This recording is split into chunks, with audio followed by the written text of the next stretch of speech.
Hello দর্শক, আপনাদের সবাইকে শুভেচ্ছা জানাচ্ছি টাইম এক্সক্লুসিভ অনুষ্ঠানে। আজকে আমরা অত্যন্ত গুরুত্বপূর্ণ একটি বিষয় আলোচনা করব এবং তা হচ্ছে আগামী এই মাসের 23 জুন যুক্তরাষ্ট্রের যে নির্বাচন হবে, নির্বাচনের ন্যাশনাল অ্যান্ড লোকাল ইলেকশনের প্রাইমারি ইলেকশন ওই দিন হবে এবং ওই দিনই ভাগ্য নির্ধারিত হবে যে আগামী নির্বাচনে কারা প্রতিদ্বন্দ্বিতা করবেন, কারা টিকে থাকবেন। এবছর বাংলাদেশ কি ইতিহাস সৃষ্টি করতে যাচ্ছে? বাংলাদেশি কমিউনিটির যারা আছেন তারা কি ইতিহাস সৃষ্টি করতে যাচ্ছেন? এই প্রশ্ন সর্বত্র যে বাংলাদেশে অনেক প্রার্থী এবছর নির্বাচনে প্রতিদ্বন্দ্বিতা করছেন। তারা কেউ করছেন ডিস্ট্রিক্ট লিডার, কেউ অ্যাসেম্বলি, জুডিশিয়াল ডেলিগেট হিসেবে কেউ কেউ প্রতিদ্বন্দ্বিতা করছেন এবং কংগ্রেশনাল পদেও দুজন প্রতিদ্বন্দ্বিতা করছেন। সো বাংলাদেশি কমিউনিটির যে ইতিহাসের এই যে মহেন্দ্রক্ষণ, এই মহেন্দ্রক্ষণ নিয়ে আমরা আজকে কথা বলবো। আজকে আমরা জানতে চেষ্টা করব যে তারা তাদের কর্মসূচি কি, তারা আমাদের কমিউনিটির কাছে কি চান, ইলেকশন তাদের এজেন্ডা কি এবং ইলেকশনের সম্ভাবনা কতটুকু এবং কমিউনিটির যে করণীয়, এই করণীয়তে কমিউনিটি কতটুকু ভূমিকা পালন করছে এই বিষয়টি আমরা জানার চেষ্টা করব। আজকে আরেকটি বিষয় আমরা জানার চেষ্টা করব যে লোকাল যে নিউজ আপডেটটি আমরা জানার চেষ্টা করব। আজকে একটি যে বিষয়টি আমরা অবতারণা করছি তা কমিউনিটির জন্য অত্যন্ত গুরুত্বপূর্ণ, কারণ আমি যে বিষয়টি বলতে চাই যে আপনারা জানেন যে আমরা করোনা সংকটে গত প্রায় 2 মাস থেকে হিমশিম খাচ্ছি, কিন্তু আসলে বাংলাদেশি কমিউনিটির নিজস্ব কোনো ভয়েস না থাকার কারণে আমরা কোনো জায়গায় সঠিকভাবে আমাদের যে সুখ দুঃখের কথা বলবো এই বিষয়গুলো আমরা উপস্থাপন করতে পারছি না। আজকে যদি বাংলাদেশি কমিউনিটির নিজস্ব কোনো ভয়েস থাকতো তাহলে আমরা অনেক কিছু করতে পারতাম এই সময়ে। আমি মনে করি যারা ইলেকশন নির্বাচনে বা আগামী নির্বাচনে প্রাইমারিতে যারা প্রতিদ্বন্দ্বিতা করছেন তাদের মধ্যে কেউ তারা আছেন, তারা যদি পাশ করতে পারেন, তারা যদি নির্বাচনে বিজয়ী হতে পারেন, তাহলে বাংলাদেশের কমিউনিটি তাদের নিজস্ব ভয়েসকে ডিসিশন মেকিং পদে তারা পাঠাতে পারবে এবং এটি হবে আমাদের কমিউনিটির জন্য অত্যন্ত একটি ঐতিহাসিক অধ্যায় এবং এই ঐতিহাসিক অধ্যায়ের অপেক্ষায় থেকে আমরা আজকে অনুষ্ঠানটি সাজিয়েছি এবং এই অনুষ্ঠানে এই বিষয়টি আমরা আলোচনা করব। আজকে আমাদের সাথে আছেন যারা মাহফুজুল ইসলাম, যিনি ডিস্ট্রিক্ট 24 থেকে ডিস্ট্রিক্ট লিডার পদে প্রতিদ্বন্দ্বিতা করছেন। মাহফুজ, আপনি আছেন? আছেন মৌমিতা আহমেদ, যিনি ডিস্ট্রিক্ট লিডার পদে ডিস্ট্রিক্ট 24 থেকে প্রতিদ্বন্দ্বিতা করছেন। মৌমিতা আহমেদ আমাদের সাথে আছেন, উনি একটু ইয়েতে আছেন। সানিয়া চৌধুরী, যিনি ডিস্ট্রিক্ট 5 থেকে নিয়ার 5 থেকে কংগ্রেশনাল পদে প্রতিদ্বন্দ্বিতা করছেন। সানিয়াত, আপনাকে শুভেচ্ছা জানাচ্ছি অনুষ্ঠানে। আমাদের সাথে আছেন মেরি জুবাইদা, যিনি ডিস্ট্রিক্ট 37 থেকে প্রতিদ্বন্দ্বিতা করছেন। ডিস্ট্রিক্ট 37 হচ্ছে এস্টোরিয়ার একটা part, Long Island City, Sunnyside, root side এবং রিজুট জুড়ে এই district. Thank you so much, আপনাকে অনেক ধন্যবাদ আমাকে আপনার অনুষ্ঠানে আমন্ত্রণ জানানোর জন্য। Thank you. আমাদের সাথে আছেন জয় চৌধুরী, যিনি ডিস্ট্রিক্ট 34 থেকে অ্যাসেম্বলি পদে প্রতিনিধিত্ব করছেন। জয় চৌধুরী, আপনাকে শুভেচ্ছা জানাচ্ছি অনুষ্ঠানে। ধন্যবাদ তাহির ভাই। জয় চৌধুরী, আপনার সাউন্ড খুব লো, আপনার সাউন্ডটা একটু বাড়াতে হবে। Thank you. আমাদের সাথে আছেন জনাব ফখরুল আলম, যিনি বাংলাদেশ সোসাইটির সাবেক সাধারণ সম্পাদক, দীর্ঘদিন থেকে কমিউনিটির সাথে সম্পৃক্ত। আমার মনে হয় যে কয়েক যুগ থেকে তিনি কমিউনিটি সাথে সম্পৃক্ত এবং কমিউনিটি অ্যাক্টিভিস্ট হিসেবে কাজ করছেন। আমরা তাকে আজকে এনেছি এই কারণে যে কমিউনিটি এই নির্বাচনকে সামনে রেখে কি চিন্তা করছে, কমিউনিটির করণীয় এবং দায়িত্ব কি, এই বিষয়ে তিনি কথা বলবেন। আর আমাদের সাথে তো আছেন আমাদের প্রতিদিনের নিয়মিত গেস্ট জনাব নাজমুল হাসান, সম্পাদক সাপ্তাহিক পরিচয়। তিনি আমাদের নিউজ আপডেট এবং এই বিষয়ে তিনি আলোচনা অংশ নেবেন। নাজমুল হাসান, আপনাকে শুভেচ্ছা জানাচ্ছি অনুষ্ঠানে। ধন্যবাদ। আপনার সাউন্ডটা একটু কম আছে, সাউন্ডটা একটু আমার সাউন্ড হবে। জি, সাউন্ডটা একটু ইনক্রিজ করতে হবে। দর্শক, আপনারা যারা টেলিভিশনে দেখছেন তাদেরকে শুভেচ্ছা জানাচ্ছি, সেই সাথে শুভেচ্ছা জানাচ্ছি তাদেরকে যারা ফেসবুকে অনুষ্ঠানটি উপভোগ করছেন এবং ফেসবুকে যারা আছেন আমরা আশা করব অনুষ্ঠানটি আপনারা শেয়ার করবেন আপনাদের বন্ধুদের সাথে। আমরা অত্যন্ত গুরুত্বপূর্ণ এই সাবজেক্টটি আজকে আলোচনা করব এবং আমার মনে হয় যে আমরা যদি এই বিষয়ে একটি কনক্লুশনে নির্দিষ্ট গন্তব্যে যেতে পারি তাহলে বাংলাদেশ কমিউনিটি একদিন ইতিহাসের যে শুভলগ্নের সূচনা করতে পারবে। কারণ নাজমুল হাসান, আপনার কাছ থেকে শুরু করবো দিনের আপডেট নিয়ে। জি, সাউন্ড ঠিক আছে। তারপর সাউন্ডটা একটু লো আছে, আবার সাউন্ডটা একটু ইনক্রিজ।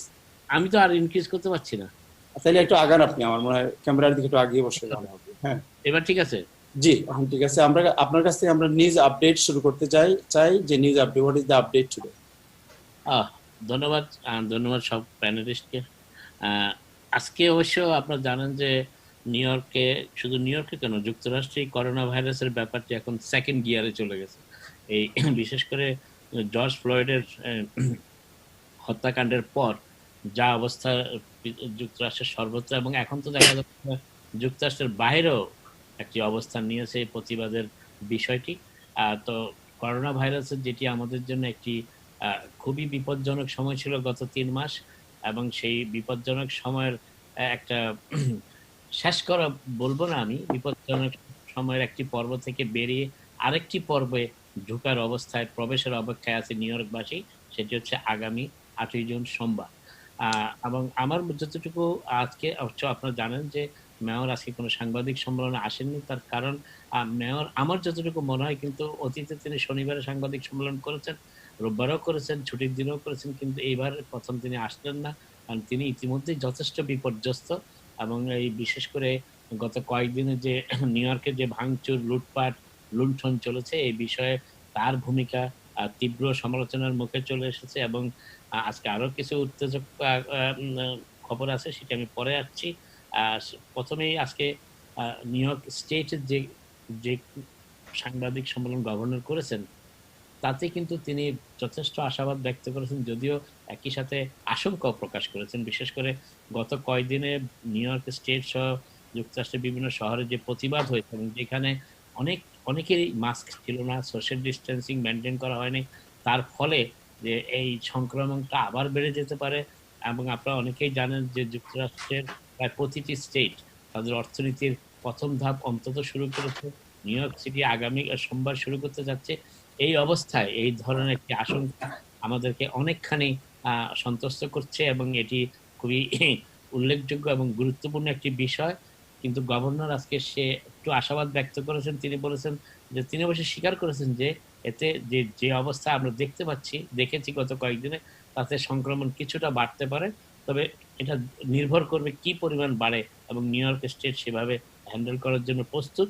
তবে যা গভর্নর যেটি আজকে বলেছেন সেটি হচ্ছে যে এই গতকাল যে হিসাবটি তিনি দিয়েছেন আমাদের সকলকে সাংবাদিক সম্মেলনে, তাতে দেখা যাচ্ছে যে নিউ ইয়র্ক স্টেটে সর্বনিম্ন হসপিটাল অ্যাডমিশন, হসপিটালে ভর্তি এবং মৃত্যুর হার, গতকালকে আমরা দেখেছি যে লোয়েস্ট প্রায় 3 মাসে 35 জনের মৃত্যুর সংবাদ গভর্নর দিয়েছেন আজ। তার ভিতরে 26 জন মারা গেছেন হাসপাতাল সমূহে এবং 9 জন নার্সিং হাসপাতালে।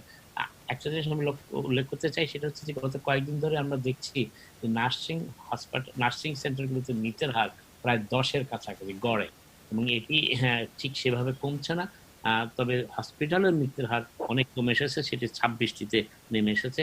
এবং আরেকটি যেটি গভর্নর আজকে বলেছেন যে তিনি আশাবাদী যে সংক্রমণ যতটুকু হবে ওই বিশেষ করে গত কয়েকদিনের বিক্ষোভ সমাবেশের কারণে বিপুল সংখ্যক মানুষ এতে অংশ নিয়েছেন, তাতে তিনি আশা প্রকাশ করেছেন, যে আশাবাদ ব্যক্ত করেছেন হয়তো যেভাবে আমরা আশঙ্কা করছি সেটা হবে না, তবে সকলকে সতর্ক থাকার জন্য বলেছেন। এবং আরেকটি কথা খুব গুরুত্বের সাথে তিনি বলেছেন, তিনিও বলেছেন এবং হেলথ ডিপার্টমেন্টের সবাই প্রায় বলছেন যে যারা এই বিক্ষোভ সমাবেশগুলিতে অংশ নিচ্ছে তারা যেন অনতি বিলম্বে কোনো প্রকার দেরি না করে নিজেদের টেস্ট করে ফেলেন।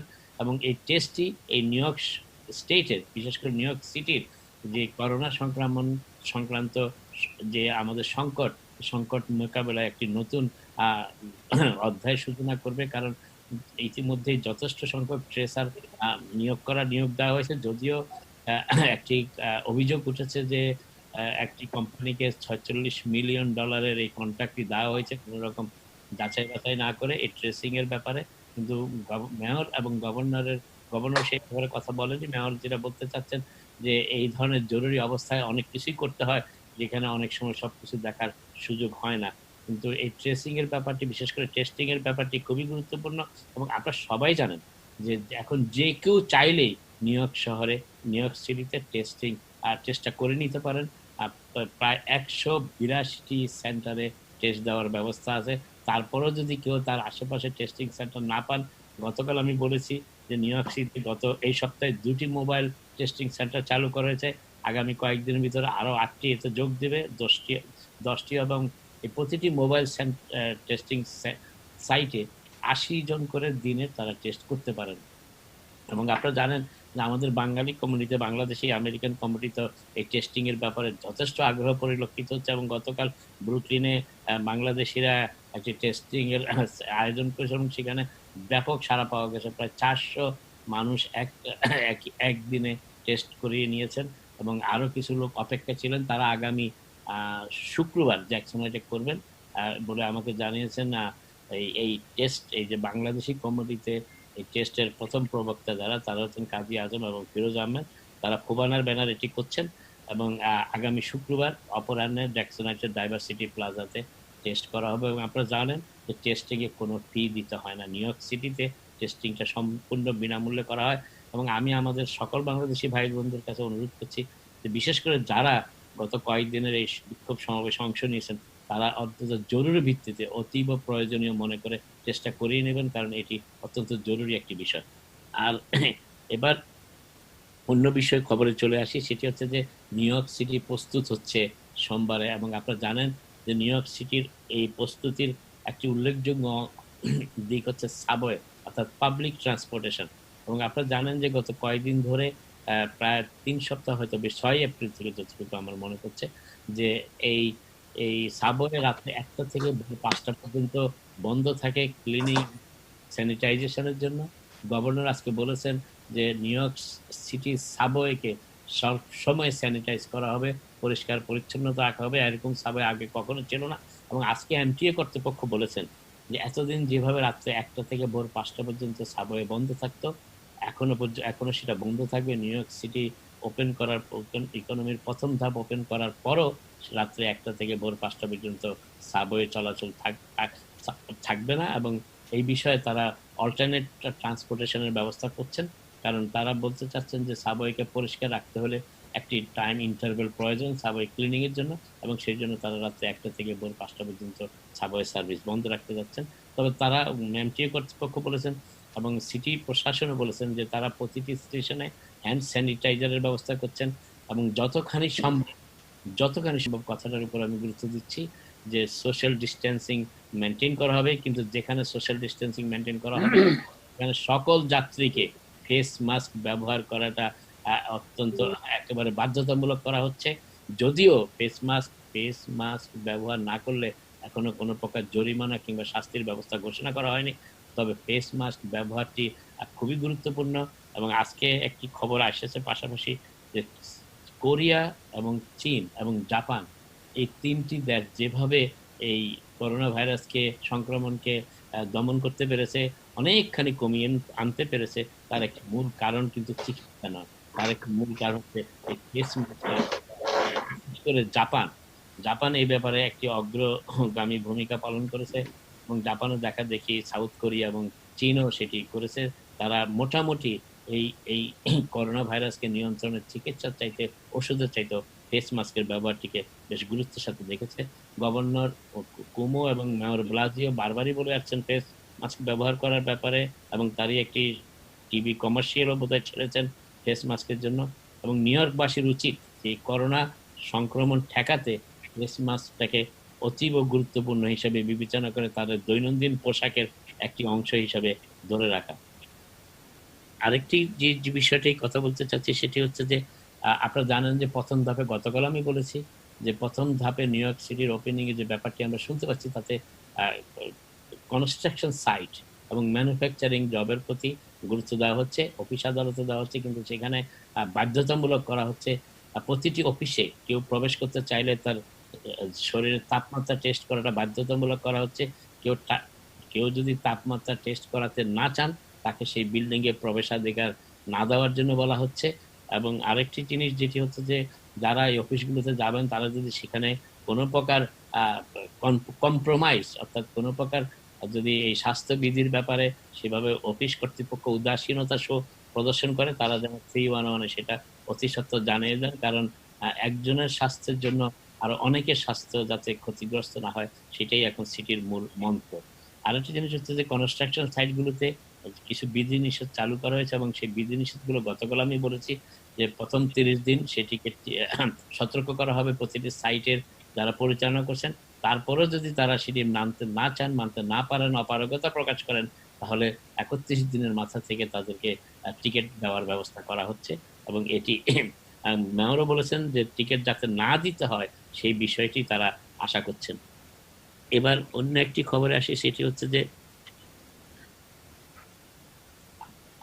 এই গত কয়েকদিনের বিক্ষোভ সমাবেশের কারণে যুক্তরাষ্ট্রের প্রায় 1/3 স্টেটগুলোতে করোনা ভাইরাসের সংক্রমণের সংখ্যা বেড়ে গেছে। সেটি আজকে যে নতুন স্ট্যাটিস্টিক্স ডাটা রিলিজ করা হয়েছে তাতে দেখা যাচ্ছে যে 1/3 স্টেটে যেখানে ইকোনমি সচল করা হয়েছে প্রথম ধাপ, এবং অনেক স্টেটের দ্বিতীয় ধাপও শুরু হয়েছে। নিউ ইয়র্কেরও শুধু নিউ ইয়র্ক সিটির বাইরে বাকি সবগুলো জায়গাতেই দ্বিতীয় ধাপ ইতিমধ্যে শুরু হয়েছে। গত বুধবার ছিল শেষ দিন, যেটি লং আইল্যান্ডে।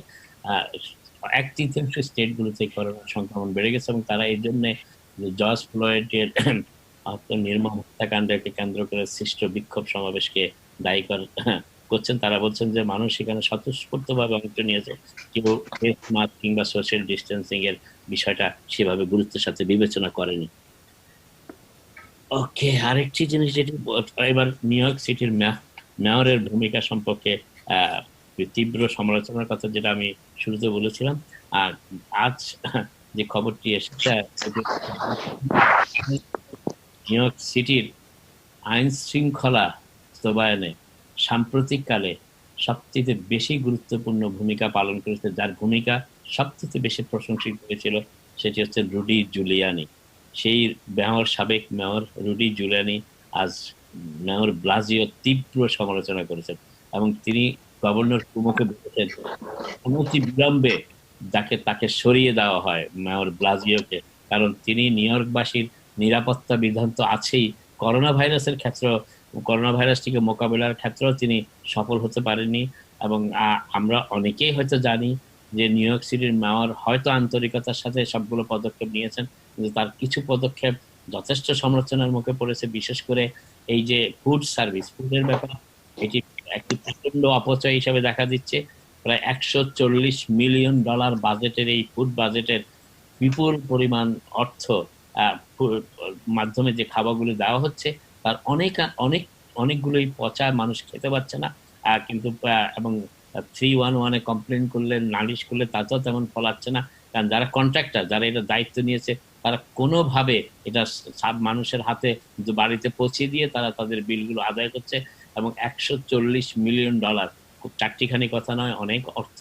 এবং দেখা যাচ্ছে মেয়র সেখানেও চরম ব্যর্থতার পরে দিয়েছেন। মেয়রকে সাংবাদিকরা একাধিকবার প্রশ্ন করেছেন, তিনি বলছেন আমরা চেষ্টা করছি, দেখছি, এইভাবে তিনি কাটিয়ে দিয়েছেন।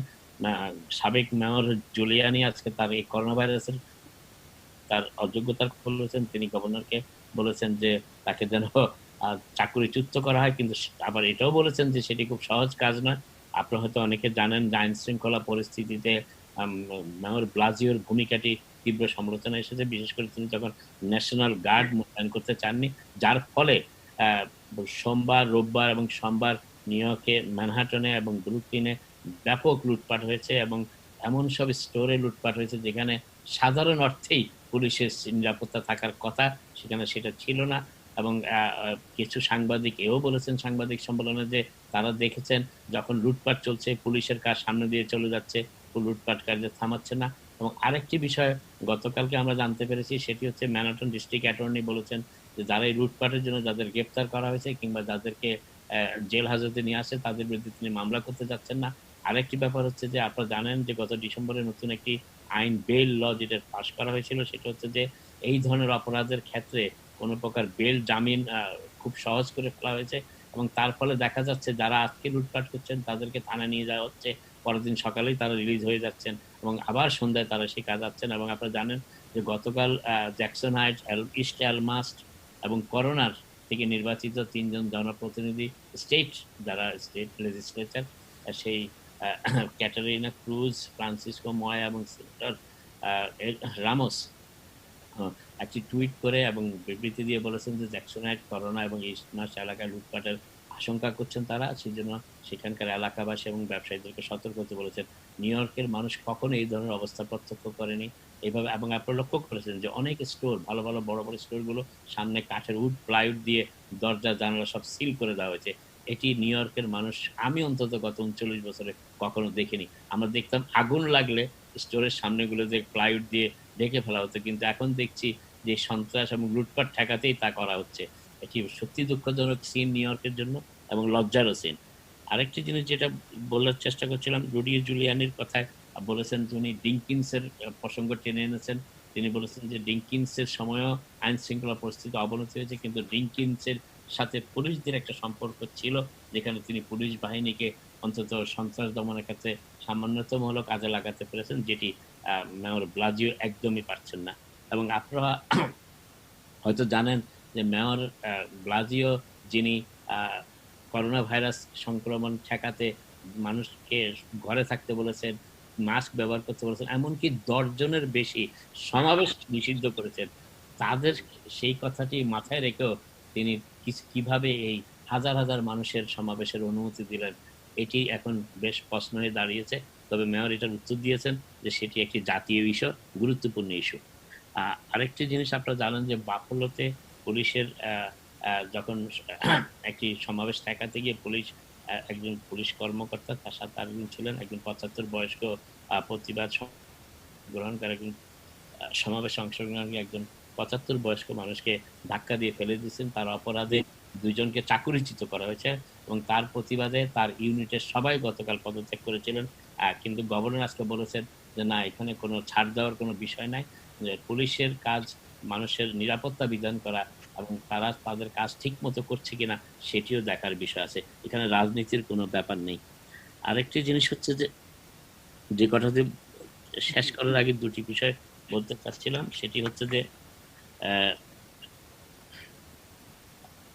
ডোনাল্ড ট্রাম্প গতকাল বলেছেন যে পর্যাপ্ত পরিমাণ পরীক্ষা করা হলে, টেস্ট করা হলে ভারত এবং চীনে মৃতের সংখ্যা এবং আক্রান্তের সংখ্যা যুক্তরাষ্ট্র থেকে অনেক বেশি হতো বলে তার ধারণা। এবং তিনি বলেছেন যে যুক্তরাষ্ট্রের যেই হারে টেস্ট করা হচ্ছে সে হারে অন্য কোনো দেশে টেস্ট করা হচ্ছে না, সেই কথাটি সত্য, সেভাবে টেস্ট করা হচ্ছে। এবং অনেক দেশের টেস্ট প্রক্রিয়াও গলদ পাওয়া যাচ্ছে, বিশেষ করে বাংলাদেশের বেশ কিছু টেস্ট আর দেখা যাচ্ছে যে টেস্ট করা হলে নেগেটিভ আসছে, কিন্তু পরবর্তী দেখা যাচ্ছে রোগী করোনায় মারা যাচ্ছে। এই ধরনের ঘটনা বাংলাদেশের ক্ষেত্রে খুব এখন আশঙ্কাজনকভাবে বেড়ে যাচ্ছে টেস্টের ভুল রেজাল্টটি। আরেকটি জিনিস শেষ করার আগে যেটা বলতে চাচ্ছি, যে করোনা মোকাবেলায় ইরান একটি যুগান্তকারী যন্ত্র উদ্ভাবন করেছে এবং সেটি অবশ্য আমরা অনেকেই এই দেশেও দেখেছিলাম আছে। সেটা হচ্ছে যে অক্সিজেন কনসেন্ট্রেটের মতন একটি যন্ত্র, যেটি ঘরে রাখলে ঘরের সাধারণ আবহাওয়াকে থেকে টেনে নিয়ে যন্ত্রের মাধ্যমে অক্সিজেনের প্রবাহটা বাড়িয়ে দেয় এবং তার ফলে এই ধরনের শ্বাসকষ্টজনিত রোগে যারা ভুগেন তারা কিছুটা স্বস্তি পান। আর তারা এই ক্ষেত্রে বিশেষ করে করোনা আক্রমণের ক্ষেত্রে এটি একটি গুরুত্বপূর্ণ বিষয়। এবং কিছুদিন আগে আমাদের একজন ডাক্তার মাসুদ, যিনি করোনা আক্রান্ত ছিলেন, তিনি এই অক্সিজেন কনসেন্ট্রেটের ব্যাপারে টাইম টেলিভিশনে সে বিস্তারিত বলেছিলেন। আজকে ইরান তার থেকে একটু বেটার মেশিন আবিষ্কার করেছে এবং তারা বলছে যে এই মেশিনের ব্যবহারের ফলে যারা করোনা আক্রান্ত হবে তাদের বেশিরভাগই আর হাসপাতালে যেতে নাও হতে পারে। আপনারা সবাই ভালো থাকুন, আবার কথা। Thank you so much Nazmul Hasan, আপনাকে। আমাদের সাথে যোগ দিয়েছেন doctor Raihan Faruqi. Doctor Raihan Faruqi, welcome to the show. অনেক ধন্যবাদ, thank you for having me. Thank you, আপনাকে দেখে খুব খুশি হলাম।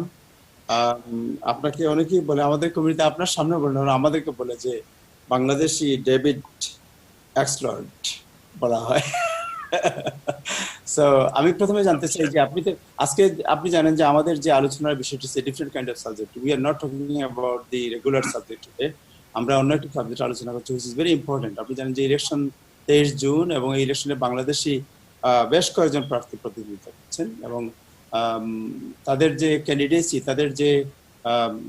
তাদের যে ক্যাম্পেইন, এই ক্যাম্পেইন মেইন স্ট্রিম এবং অনেক জায়গাতেই বেশ আলোচিত হচ্ছে এবং মনে করা হচ্ছে যে they can make the history as well, there is a possibility to make the history. আপনি তো পলিটিক্যাল স্ট্র্যাটেজিস্ট, আপনি কমিউনিটিতে কাজ করেন এন্ড বাপ প্রতিষ্ঠার অন্যতম মেম্বার। আপনার এই যে election and prospect of Bangladeshi candidates, এই বিষয়ে আপনার অবজারভেশন আমরা জানতে চাই। Thank you so much for having me. আমাদের এখানে অনেক ভাই বোন আছে। আমাদের এখানে আছে 3টা ভাই আর 2টা বোন। আমাদের আছে কংগ্রেসের জন্য সানিয়া চৌধুরী, একটু হাসি দেন। Shania Chaudhary দাঁড়াইতেছে in 5th congressional district কংগ্রেসের জন্য, এটা হলো সাউথ ইস্ট কুইন্সে, জামাইকার ওইদিকে। আর আমাদের এখানে আছে 3টা assembly candidate, new York state assembly. Already আসলে আমাদের কমিউনিটি অলরেডি হিস্ট্রি হয়ে গেছে, অলরেডি 3জন খুব ভালো বন্ধু আমার ওদের ক্যাম্পেইন আমি পিছন থেকে অনেক স্ট্র্যাটেজি, অনেক অ্যাডভাইস, অনেক কাজ। আমি যাব ডিস্ট্রিক্ট বাই ডিস্ট্রিক্ট। তো ইস্ট ফ্রম ওয়েস্ট, সবচেয়ে ইস্ট আমাদের ভাই মাহফুজুল ইসলাম, মাশাআল্লাহ খুব সুন্দর একটা দাড়ি রাখলা। তো মাহফুজুল ইসলাম ভাই দাঁড়াচ্ছে ইন ডিস্ট্রিক্ট 24, জামাইকার এরিয়া ওইদিকে, খুব এক্সাইটিং একটা জায়গা। আমাদের আছে এখানে জয় চৌধুরী দাঁড়াইতেছে ইন অ্যাসেম্বলি ডিস্ট্রিক্ট 34, এটা হচ্ছে Jackson Heights, Woodside, Elmhurst, corona. তারপরে অবশ্যই আমাদের বোন ভেরি ফেমাস, আমাদের মেরি জোবাইদা, খুব হাসি খুশি, all the way west side. Mary Jobaida in Assembly District 37.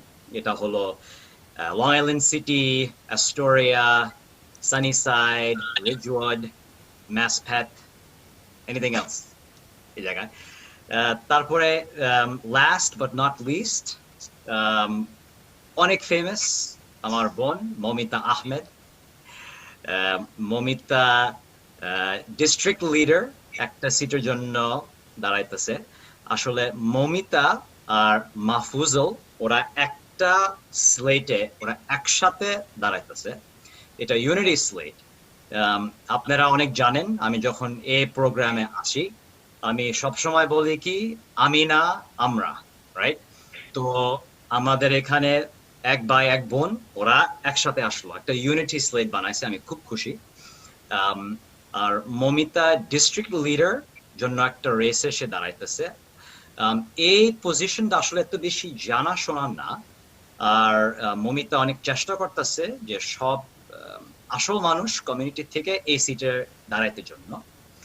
তো এই থাকলো আমাদের ক্যান্ডিডেটস, ওরা সব খুব এক্সাইটিং। আপনারা অনেক মানুষ জানেন যে আমরা একটা গ্রুপ গত সামার আমরা বানাইছি, এটার নাম হয়েছে BAPP, BAPP, Bangladeshi Americans for political progress. আমাদের টুইটার আছে, ফেসবুক আছে, ইনস্টাগ্রাম আছে, ইনশাল্লাহ আবার আসবো, আরো কথা বলবো। তো তাহের ভাই আর কি জানা দরকার, আপনি শুরু করেন। না, আমি যে জানতে চাচ্ছি যে যারা ইলেকশন, যাদের নাম বলেছেন আপনি, রাইট, তারা যে নির্বাচনী ডিস্ট্রিক্ট যেগুলো আছে, বাট তাদের প্রসপেক্ট কি? যেমন ধরেন আপনি যদি বলেন যে if I ask okay Joy Chowdhury is running for state assembly, Joy চৌধুরীর প্রসপেক্ট কতটুকু আছে, আপনি কিভাবে জাস্টিফাই করবেন? যে অবশ্যই তো আমাদের একে একে প্রত্যেকে যদি 1 মিনিট করে। অ্যাবসলিউটলি আমাদের কিন্তু খুব ইম্পর্টেন্ট যারা আপনারা দেখতেছেন এখন বুঝতে, যে আমাদের নিউ ইয়র্ক সিটিতে আমাদের মনে হয় এই বছর সেন্সাসে দেখাবে 100,000 বাংলাদেশি, আসলে আরো হবে।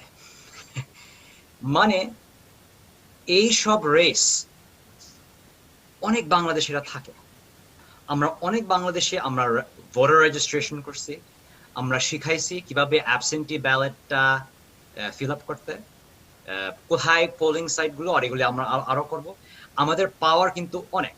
তো যদি আমরা শানের শুরু করি কংগ্রেসে, or district, and Sean, tell us what neighborhoods are in your district, this list.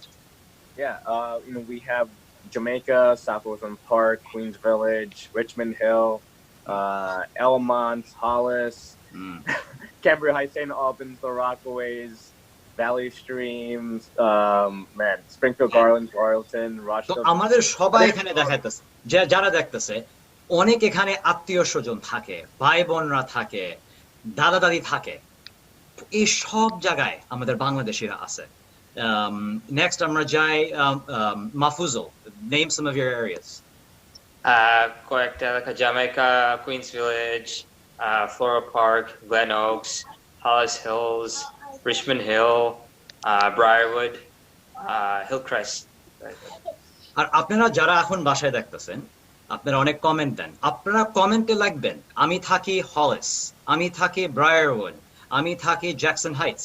এভাবে করে আপনারা লেখলে আমরা বুঝতে পারবো আমাদের মানুষ আসলে কোথায় আছে। জয়, প্লিজ শুরু করেন, কোথায় আপনার ডিস্ট্রিক্ট গুলো? আমার ডিস্ট্রিক্ট হচ্ছে জ্যাকসন হাইট, উডসাইড, ইস্ট এলমাস্ট এবং করোনা। Yep. আর আমি থাকি হচ্ছে উডসাইড এবং জ্যাকসন হাইটের বর্ডারে, 16 হাইটস এর নর্দার্ন বুলেভার্ড। এটাই। আর এই যে ম্যারিয়াপা, হ্যারি,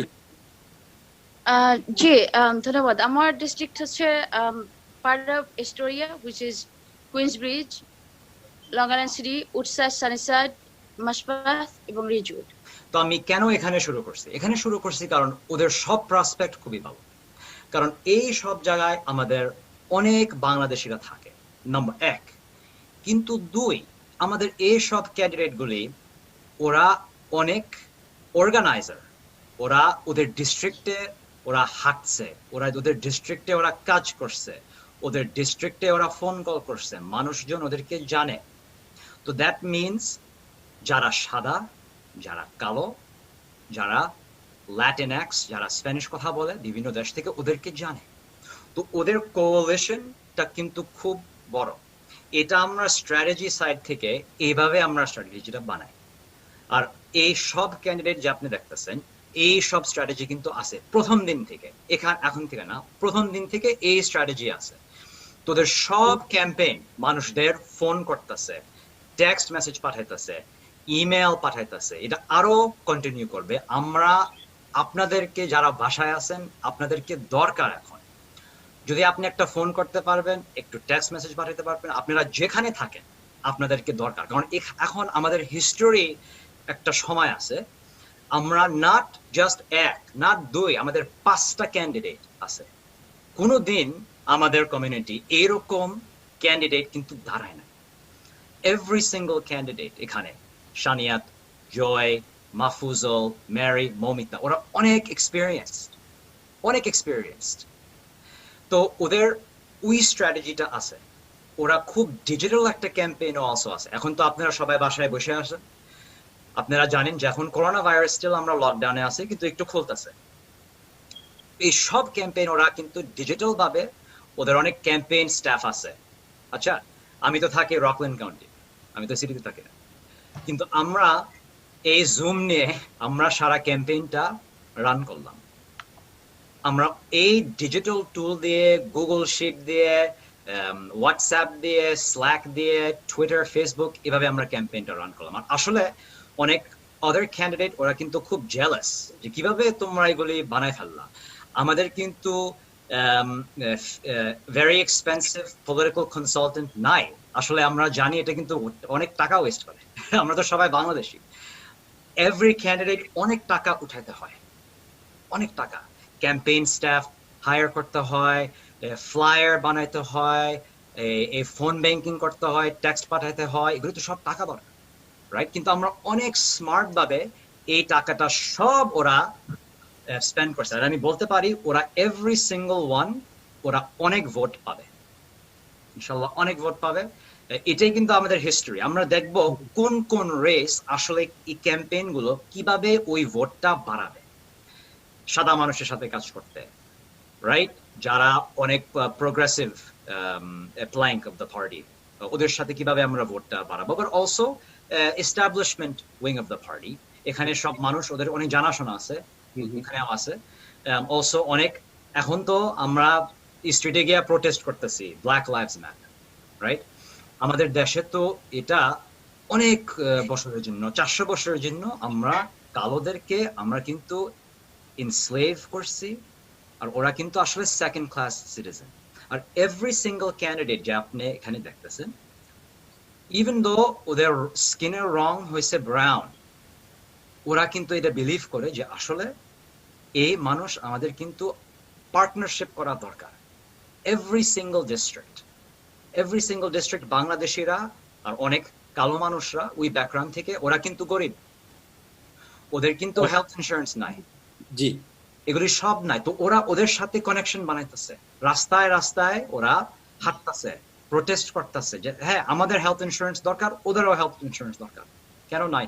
ওদেরও চাকরি নাই, আমাদেরও চাকরি নাই, ওদেরও কোভিড ছিল, আমাদেরও কোভিড ছিল, একই কিন্তু। থ্যাংক ইউ রায়হান, আপনার কাছে আবার ফিরে আসবো। আমি জনাব নাজমুল হাসান আপনার কাছে যেতে চাই। আপনি তো অনেক পুরনো, 29 years working in the community as a editor. আপনার যে, আমি যদি বলি যে 3 মিনিটে আপনি একটু আপনার অবজারভেশনটা দেবেন যে ইলেকশন এন্ড ক্যান্ডিডেটস এই বিষয়ে আপনার, এরপরে আমরা ক্যান্ডিডেটদের কাছে যাব, তারপরে আমরা ফখরুল আলম সাহেব এবং নাজমুল আলমের বক্তব্য শুনব। আসলে মানে বাংলাদেশি কমিউনিটিতে অনেকেই ইলেকশন করছে, এটা নতুন ফেনোমেনন না, অনেক দিন থেকেই আমরা দেখছি অনেকে করছে।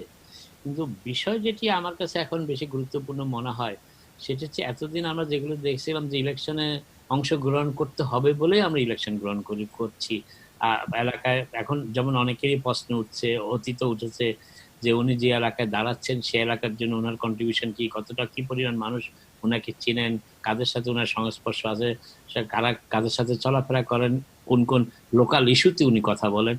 আমরা অতীতে দেখেছি যে হঠাৎ করে একজন ইচ্ছা হলো যে আমি আমেরিকান সিটিজেন আছি, আমি কংগ্রেসে দাঁড়িয়ে যাই, ফান্ড রেজ করি, কিছু পয়সা আসবে, খরচ করলাম, একটু পরিচিতি হলো, এই একটা ফেনোমেনা থেকে অনেকে এসেছে। কিন্তু আমার মনে হয় গত কয়েক বছরে সেটা চেঞ্জ হয়েছে। চেঞ্জ হওয়ার কারণটা হচ্ছে যে আমাদের আগে যে সুযোগটি আমাদের ছিল না, আগে যারা আমাদের কমিউনিটিতে মেইন স্ট্রিমের সাথে আমাদের সংযোগ করানোর চেষ্টা করার কথা বলতেন, তারা মূলত বিভিন্ন কংগ্রেসম্যান এবং সিনেটরদের ফান্ড রেজিং করতেন, তাদের সাথে ছবি তুলতেন। কিন্তু আমাদের পরবর্তী প্রজন্ম যারা এফেক্টিভলি কন্ট্রিবিউট করতে পারতো কমিউনিটিতে কিংবা মেইন স্ট্রিমের সাথে ব্লেন্ডেড হতে পারতো, তাদেরকে তারা সেভাবে সেখানে নিতেন না। অতীতে আমরা যেটা দেখতাম যে মূলত আমরা মেইন স্ট্রিম কথা বলছি, কিন্তু সেখানে গিয়ে কংগ্রেসম্যান কিংবা সিনেটরদের কাছ থেকে গিয়ে বাংলাদেশের ব্যাপারে স্টেটমেন্ট আদায় করছি, কিংবা বাংলাদেশের রাজনীতির ব্যাপারে তাদের ভূমিকার কথা জানার চেষ্টা করছি, তাদের ভূমিকা নিয়ে প্রশ্ন করছি, ফটো সেশন করছি। এটাতেই মূলত একটা কমিউনিটির বড় রিসোর্স সেখানে চলে গেছে। কিন্তু গত কয়েক বছরে সেটার একটি পরিবর্তন আমরা লক্ষ্য করতে পারছি। কারণ বিশেষ করে কংগ্রেসম্যান ক্রাউলির পরাজয়ের পর এই যে বাংলাদেশিদের কংগ্রেসম্যানদের পিছনে কিংবা মেইন স্ট্রিমের রাজনীতিবিদদের পিছনে অর্থ ঢেলে দেওয়ার যে একটা প্রবণতা ছিল, সেটা অনেকাংশে হ্রাস পেয়েছে। আপনি একটা উদাহরণ আমি হিসেবে বলতে চাই, জি আমি যেটা বলতে চাই সেই ফেনোমেননটা কিন্তু চেঞ্জ হয়েছে। আপনি একটা লক্ষ্য করেন যে ক্রাউলি বাংলাদেশের ব্যাপারে এফেক্টিভলি কোনো কাজ করছে বলে, কোনো বিল আনছে বলে আমার কাছে আমি স্মরণ করতে পারছি না। কিন্তু সেই জায়গা থেকে যে আমাদের সাধারণ মানুষের যে একজন ক্যান্ডিডেট, অনেকে তাকে পছন্দ করতেও পারেন, নাও করতে পারেন, কিন্তু তিনি ইজিলি অ্যাক্সেসিবল। সেই ওকাসিও কটেজের জন্য বাংলাদেশি কমিউনিটির তেমন কোনো ভূমিকা আমি লক্ষ্য করিনি। কিংবা অন্যান্য কংগ্রেসম্যানের কথা যদি বলি, আরো যারা কংগ্রেসম্যান আছে, হাকিম জাফরিসের কথাও বলি, কিন্তু কেন এটা হচ্ছে তার কারণটা হচ্ছে যে আমাদেরকে যারা মেইন স্ট্রিমের সাথে সংযোগ ঘটানোর চেষ্টা করছিলেন তারা ইউআর নট, মানে কমিউনিটির ব্যাপারে সেভাবে ছিলেন না। তারা অনেকটা নিজের এখন যারা নির্বাচন যারা আছেন, আমি সেটাই ফিরে আসছি, এখন যারা আছেন তারা ইস্যু বেসড, তারা তাদের লোকালিটি বেসড। যেমন আমি এই মুহূর্তে নাম বলছি না, কিন্তু কয়েকজন ক্যান্ডিডেটের সাথে আমি দেখেছি তারা ইস্যুগুলোর ব্যাপারে সম্পূর্ণভাবে ওয়াকিবহাল। কোন ইস্যুতে, হ্যাঁ তাদের সাথে অনেকের ডিফারেন্স অফ অপিনিয়ন হতেই পারে, কিন্তু এই যে অপিনিয়ন দেওয়ার একটা প্রবণতা বিভিন্ন ইস্যুতে, সেটি কিন্তু আমাদের জন্য ভেরি এফেক্টিভ, আমি মনে করি ভেরি প্রমিজিং। আমি বাপের একটা অনুষ্ঠানে গিয়েছিলাম এবং বাপের এই অনুষ্ঠানে আমি কয়েকজনের বক্তৃতা শুনে আমার কাছে মনে হয়েছিল যে দে আর টোটালি ডিফারেন্ট যারা আমাদের সমসাময়িক কালে যারা মেইন স্ট্রিমে রাজনীতি করেছে। এবং আরেকটা জিনিস আমি একটু কারেকশন করতে চাই, যে বিভিন্ন মিডিয়াতে বলা হয় যে এরা বাংলাদেশি প্রতিনিধি, এটা এই নেমিংটাও কিন্তু ঠিক না। এরা কেউ বাংলাদেশি প্রতিনিধি না, এখানে তাদেরকে কর্নারাইজ করা হচ্ছে। এরা বাংলাদেশি প্রতিনিধি না, এরা আমেরিকানি প্রতিনিধি হেরিটেজের। এবং এই কথাটা আমার মনে হয় বেশি করে বলা উচিত। তাহলে আমরা যখন বাংলাদেশি বলবো তাদেরকে সেগমেন্টেড করে ফেলা হচ্ছে কমিউনিটির সাথে। এইটা আরেকটা জিনিস আমি যেটা শেষ করার আগে বলতে চাই, আমি বেশি আশাবাদী এই কারণে, সবসময় সব রেজাল্ট কিন্তু আকস্মিকভাবে হয় না, একটা প্রসেসের ভিতরে হয়। কয়েকজন ক্যান্ডিডেট যেভাবে ক্যাম্পেইন করছেন, আপনারা হয়তো যারা এখানে নিউ ইয়র্কে পুরনো আছেন তারা দেখবেন যে তাদের ক্যাম্পেইনে, যারা এখন ক্যাম্পেইন করছেন তাদের ক্যাম্পেইনের সাথে 10 বছর আগে যারা এই পদগুলিতে কিংবা কংগ্রেস রান করেছেন সম্পূর্ণ আলাদা। সম্পূর্ণ ব্যতিক্রম। এখন যেটাকে বলা যায় গ্রাসরুট, এবং এই যে ক্যাম্পেইনের যে বিভিন্ন লিটারেচার, ক্যাম্পেইনের যে বিভিন্ন ডাটাবেস মেনটেন করা, এটা তো আগে ছিল না। আগে তো একজন দাঁড়িয়ে দাঁড়িয়ে ঘোষণা করতো, কমিউনিটিতে ফান্ড রেজিং হতো, ভোটের দিন আমরা দেখতাম তার প্রতিদ্বন্দ্বী পেয়েছে 23,000 ভোট, তিনি পেয়েছেন 313 ভোট। কিন্তু এই যে একটা বিষয়, সেটির কিন্তু পরিবর্তন হচ্ছে। এবং আমি মনে করি নতুন প্রজন্মে যারা, বিশেষ করে আমি নেম বলতে চাচ্ছি না, এই আজকে যারা প্যানেলে এসেছেন এদের সবাই গ্রাসরুট লেভেলে ক্যাম্পেইন করেছেন, একদম গ্রাসরুট লেভেলেই। Thank you. আমি প্রথমে যাচ্ছি বা থেকে মেরি জুবাইদা আপনার কাছে। আপনি ডিস্ট্রিক্ট 37 থেকে প্রতিনিধিত্ব করছেন এবং আপনি আজকে আমাদের এই যে শোতে আপনার সামনে যারা ভোটার আছেন তাদের উদ্দেশ্যে কি বলতে চান?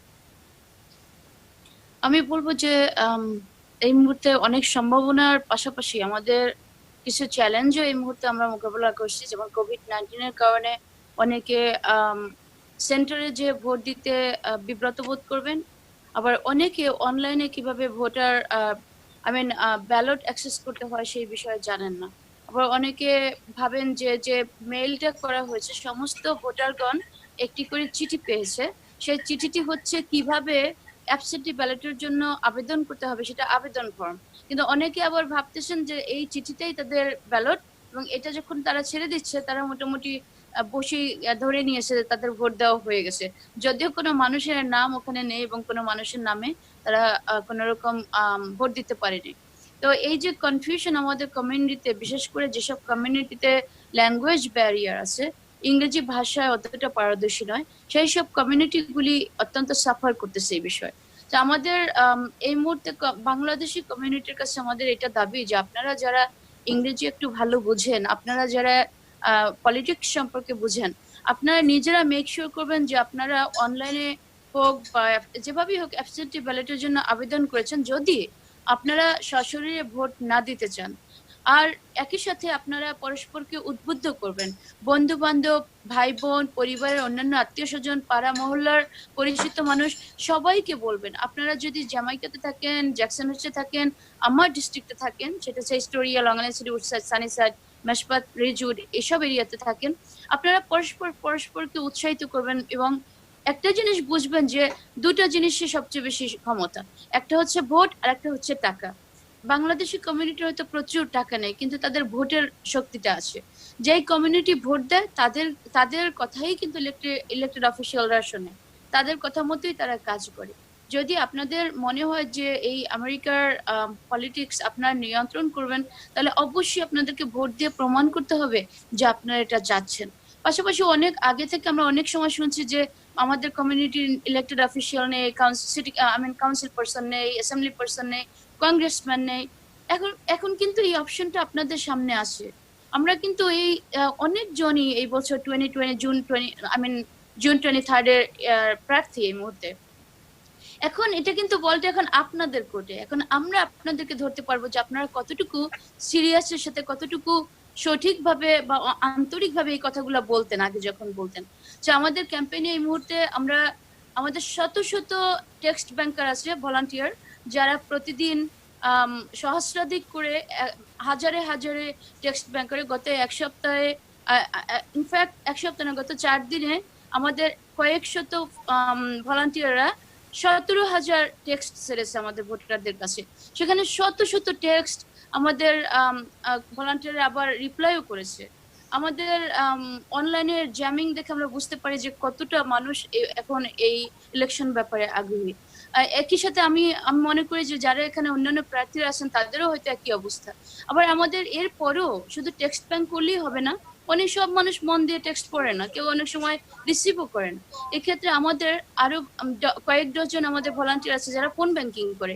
সপ্তাহে 7 দিনই আমরা ফোন ব্যাংক করি। ফোন ব্যাংক হচ্ছে কল করে করে ভোটারদের কাছে আমরা ভোট চাই, আমাদের ইস্যুগুলি জানিয়ে দেই তাদেরকে এবং ভোট দিতে উদ্বুদ্ধ করি। আমি বাংলাদেশি কমিউনিটির ভাই বোনদেরকে বলবো যে বাংলাদেশি ভাই বোনদের কাছে আমাদের বার্তা পৌঁছাতে হলে আমাদের বাংলা ভাষায় কথা বলতে হবে। আমাদের অনেক চাচা মামা বয়সী মানুষরা আছেন যারা কেবল বাংলাই না, আঞ্চলিক বাংলা ছাড়া অন্য ভাষাও বোঝেন না, কিন্তু আমরা তাদের একটা ভোটের মূল্য, যে মানুষটা খুব ঝরঝর করে ইংরেজি বলে, তার ভোটের সমান মূল্য। যে আমরা চাই যে আমাদের সেই চাচা, খালা, ফুফু, দাদা, দাদি, নানা, নানি সবার ভোটই যেন ঠিক মতো ভোট প্রদান করা হয়। এই ক্ষেত্রে আমরা আপনাদের সহযোগিতা চাই। আপনারা আমাদের অনলাইনে maryforassembly.com এখানে গেলে আপনারা দেখবেন যে ওখানে আমাদের সাথে ফোন ব্যাংকিং এর জন্য ফর্ম আছে, আপনারা যোগ দিবেন এবং সবাই মিলে আমরা এই বিজয় অর্জন করতে চাই। অনেক ধন্যবাদ। Thank you Mary Zubaida. আমি যাচ্ছি মাহফুজুল ইসলাম আপনার কাছে। মাহফুজুল ইসলাম, আপনি যে কনস্টিটিউয়েন্ট, এই কনস্টিটিউয়েন্টের ভোটারদের উদ্দেশ্যে আপনি কি বলতে চান? আমি বলতে চাই যে আমরা এই জেনারেশন যে দাঁড়াচ্ছি, আমি, মমিতা, সানিয়াত, ম্যারি আপা, সবাই আমরা জয়, আমরা দুই জেনারেশন গ্যাপটা আমরা ফিল করছি আর কি, ফিল আপ করছি যে আমরা বাংলাদেশের সম্বন্ধে জানি, আবার আমেরিকার সম্বন্ধে জানি। আমরা স্কুলে করেছি এখানে, আবার বাংলাদেশে ফ্যামিলি আছে। আমরা বাংলাদেশে গ্রামে ল্যাট্রিন ইউজ করেছি, আবার এখানে আমরা ম্যাকডোনাল্ডসে গিয়েছি, খেয়েছি। So we understand both worlds. And this is where we go forward. আমরা যদি একসাথে মিলতে পারি এখন, then that means our entire community is going to go forward together. So আমরা যদি কমিটি আগাইতে পারি তবে Assembly District 24, right? Yes, Assembly District 24. State Assembly District 24. আপনার প্রতিদ্বন্দ্বী কে? Who is your opponent? My opponent is David Weprin. David Weprin against Army Damage. Okay. And like I said, Floral Park, Jamaica, Richmond Hill, around that area. So East Queens area, like that. So for the opponent, David Weprin, he beat with 3,500 votes. So it's because there was no one else that went against him. Against the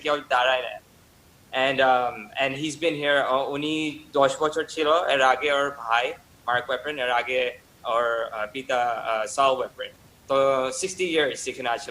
বলতে গেলে বাংলাদেশের মতন politics এখানে, very on the local level, legacy family. So দেখতে বোঝা যায় যে this isn't, something is wrong. Or উনি এবং district leader, judicial delegate, আর state assembly, তিনটা position hold করে। So something is off. When you hear something like that, something is off in this area. So that's the reason why I'm running. এই কারণে আমরা দাঁড়াচ্ছি। So Momita, Ami, Mahatab, and Ali Najmi, who's also running for judicial delegate. And so we need help. We need all sorts of help. Donation লাগবে, আমাদের volunteer লাগবে, আর যারা মানে ডিস্ট্রিক্টে বাইরে থাকে ওরা ওইভাবে হেল্প করতে পারে। So like Facebook, like Instagram, like ওগুলি লাইকগুলি মানে কি অন্য মানুষ দেখবে, and this is amplified. This voice is amplified. So this is our chance. This is our chance for entire Bengali community আগানোর জন্য। So you can follow us on mfor24.com. Volunteer করার জন্য, ডোনেশন করার সব কিছু ওখানে আছে আর কি ইনফরমেশন। আর যদি আপনি জানতে চান কোন ডিস্ট্রিক্ট, কারণ অনেক মানুষ জানে না, ইটস গেটস ডিফিকাল্ট, বাঙালি হোক না বাঙালি হোক, ইটস কমপ্লিকেটেড, লোকাল পলিটিক্স অনেক কমপ্লিকেটেড। তো আমরা চেষ্টা করতেছি এই ক্যাম্পেইনে এটা ইজি কিভাবে করার জন্য। And we want other peoples run after us, যে আমরা শেখাবো মানুষকে কিভাবে আমরা এটা করছি। সো আমাদের পরে আরো হাজার হাজার জন বাঙালি দাঁড়াতে পারে।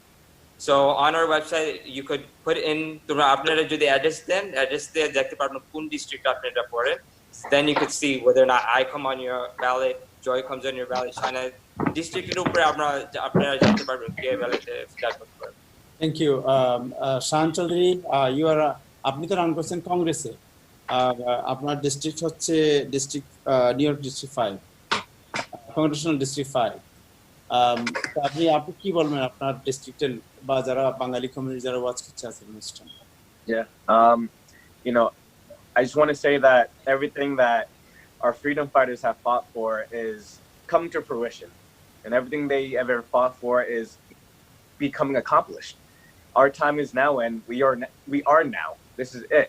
Our time has arrived. During this time, we've seen, it's just not myself, I know I could speak on behalf of every candidate here. We've done the jobs of the current elected officials that we're running against during coronavirus.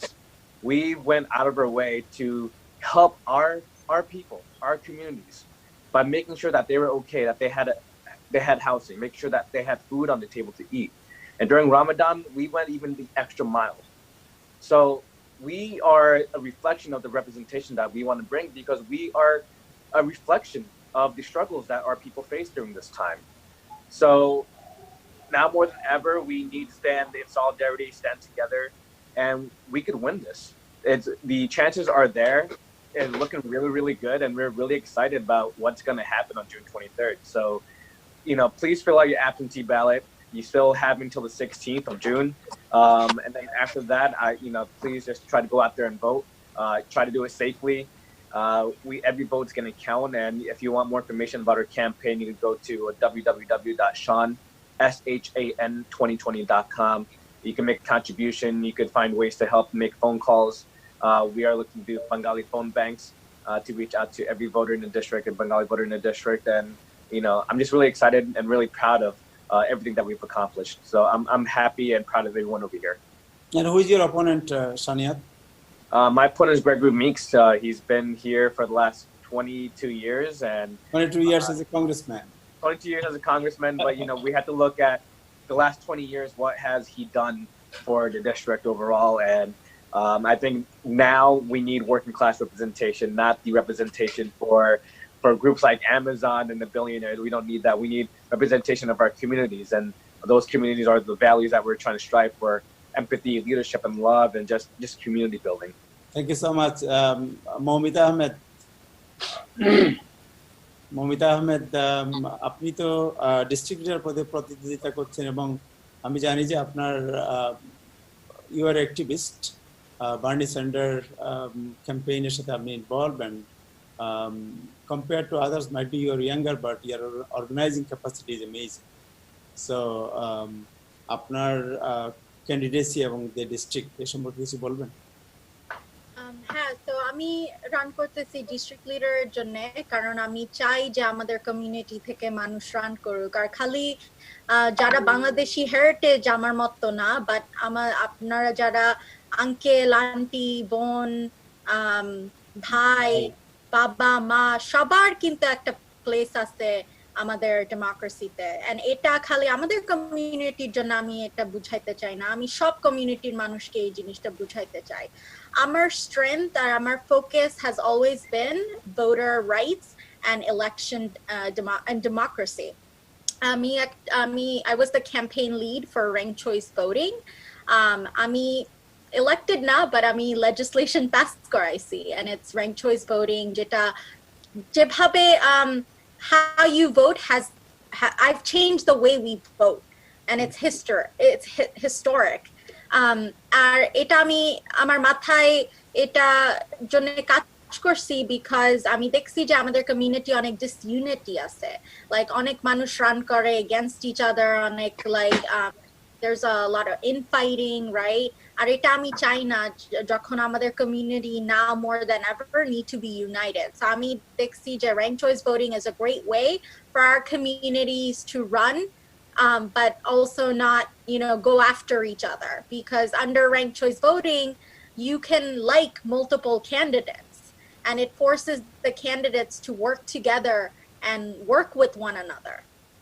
So that's number one. Number two, আমি এই ডিস্ট্রিক্টে run করতেছি because আমাদের district 36% South Asian, 70% immigrant, কিন্তু আমাদের representation নাই on a basic level, like district leader আমাদের representation নাই. Every assembly district এ 4টা district leader থাকে, 2 male 2 female, কোনোই বাংলাদেশি না, কিন্তু Jamaica, Hillside, Briarwood, South Richmond Hill, এগুলা কিন্তু Hillcrest, right? এগুলা কিন্তু বাংলাদেশিদের mostly area. Immigrant, they're mostly area, right? So আর আমাদের যে immigrant community যে ভয়েসটা, ওইটা ভালোভাবে represent করা হচ্ছে না আমাদের কমিউনিটিতে। তারপর আমার opponent যে এখন এই সিটটা অকুপাই করতেছে, সে এই সিটে 22-24 বছর ধরে এই সিট অকুপাই করতেছে। আমি চাই না কোনো সিট একটা মানুষ 24 বছর অকুপাই করুক। You look at the president, right? He can only have 2 terms. Governor, same thing. Mayor, same thing. অন্য যদি powerful position-এ only 2 or 1 term থাকে, কেন আমরা এরকম একটা important position-এ কোনো term limit নাই? Right? আমি চাই যে more মানুষ community থেকে আসুক।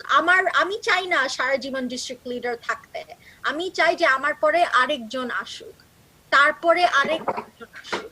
And that's what I want. I care about the community. It's an unpaid position, so that আমি এটা করতেছি আমার লাইক ভিতর থেকে এটা আমি করতেছি।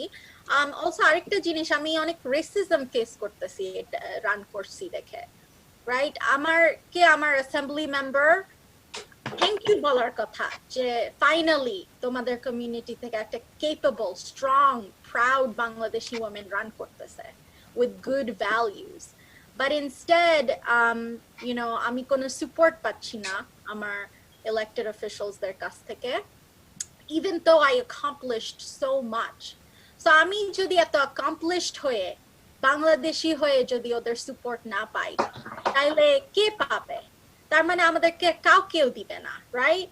সো এটা চেঞ্জ হইতে হবে, এর জন্য আমি রান করতেছি। আমার অপোনেন্ট, আমি যখন ওনাকে প্রথম মিট করছি, সে আমাকে জিজ্ঞেস করছে তুমি কি করো, আমি বলছি হ্যাঁ আমি এটা সেটা করি, বাট আমি এখন currently Bangladeshi Americans for political progress co-found করছি। আমি very interested in organizing Bangladeshi voting bloc because আমাদের কমিউনিটির কোনো representation নাই, আমাদের কমিউনিটির কোনো engagement নাই, আমরা ভোট আসি না, খালি older মানুষরা না, young মানুষরাই আসি না, রাইট? আর আমরা তো Americanized, তারপরেও আসি না, right? So I told her that, আর সে আমাকে বলছে only those communities। তারপরে কালকে একটা জার্নালিস্ট একটা আর্টিকেল লিখছে, সেখানে সে কোট দিছে যে আমি সবাইকে রিপ্রেজেন্ট করি কিন্তু মিস আহমেদ খালি বাংলাদেশিদেরকে রিপ্রেজেন্ট করে, যেন এটা একটা খারাপ একটা জিনিস। and it's not, and actually সে যে ফ্রেমিংটা যেটা বলছে সেটা very similar to all lives matter, right?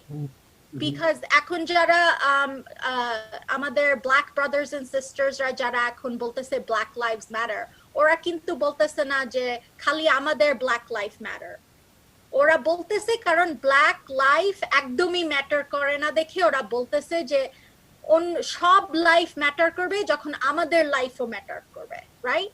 So that's what I am saying. সবার রিপ্রেজেন্টেশনটা হবে যখন আমাদের রিপ্রেজেন্টেশনটা হবে, আর এখন আমাদের রিপ্রেজেন্টেশনটা নাই। সো আমি প্লিজ চাই যে সবাই আমাকে ভোট দিন, বিকজ এটা আমাদের একটা অনারের ব্যাপার।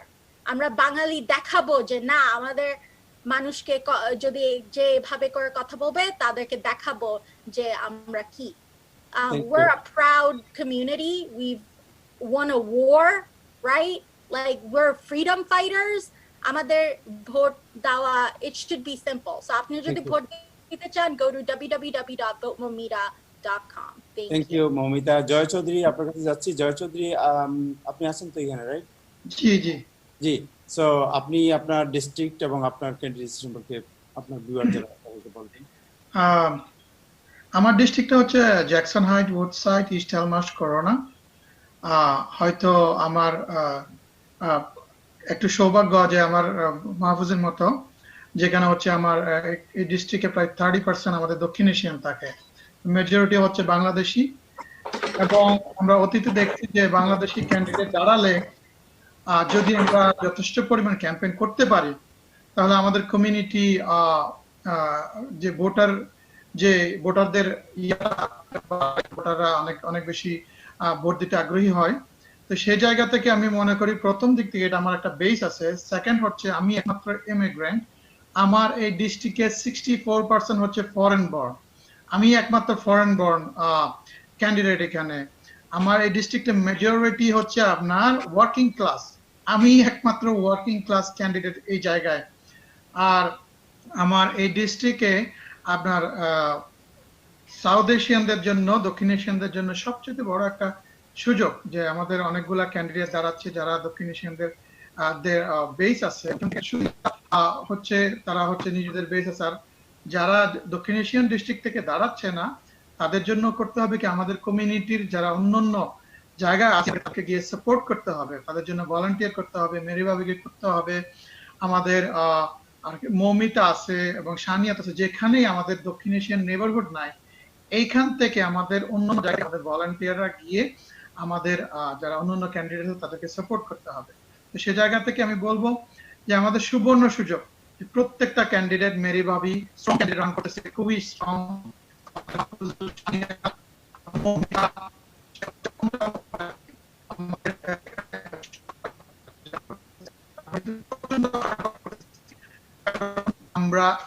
আমাদের কমিউনিটি, নট দ্যাট আমরা অন্য কমিউনিটির ক্যান্ডিডেটদেরকে সাপোর্ট করি না, আমরা সারা জীবন আমরা বাংলাদেশিরা প্রত্যেক কমিউনিটির যোগ্য ক্যান্ডিডেট যাদেরকে মনে করছি তাদের জন্য দিন রাত কাজ করছি।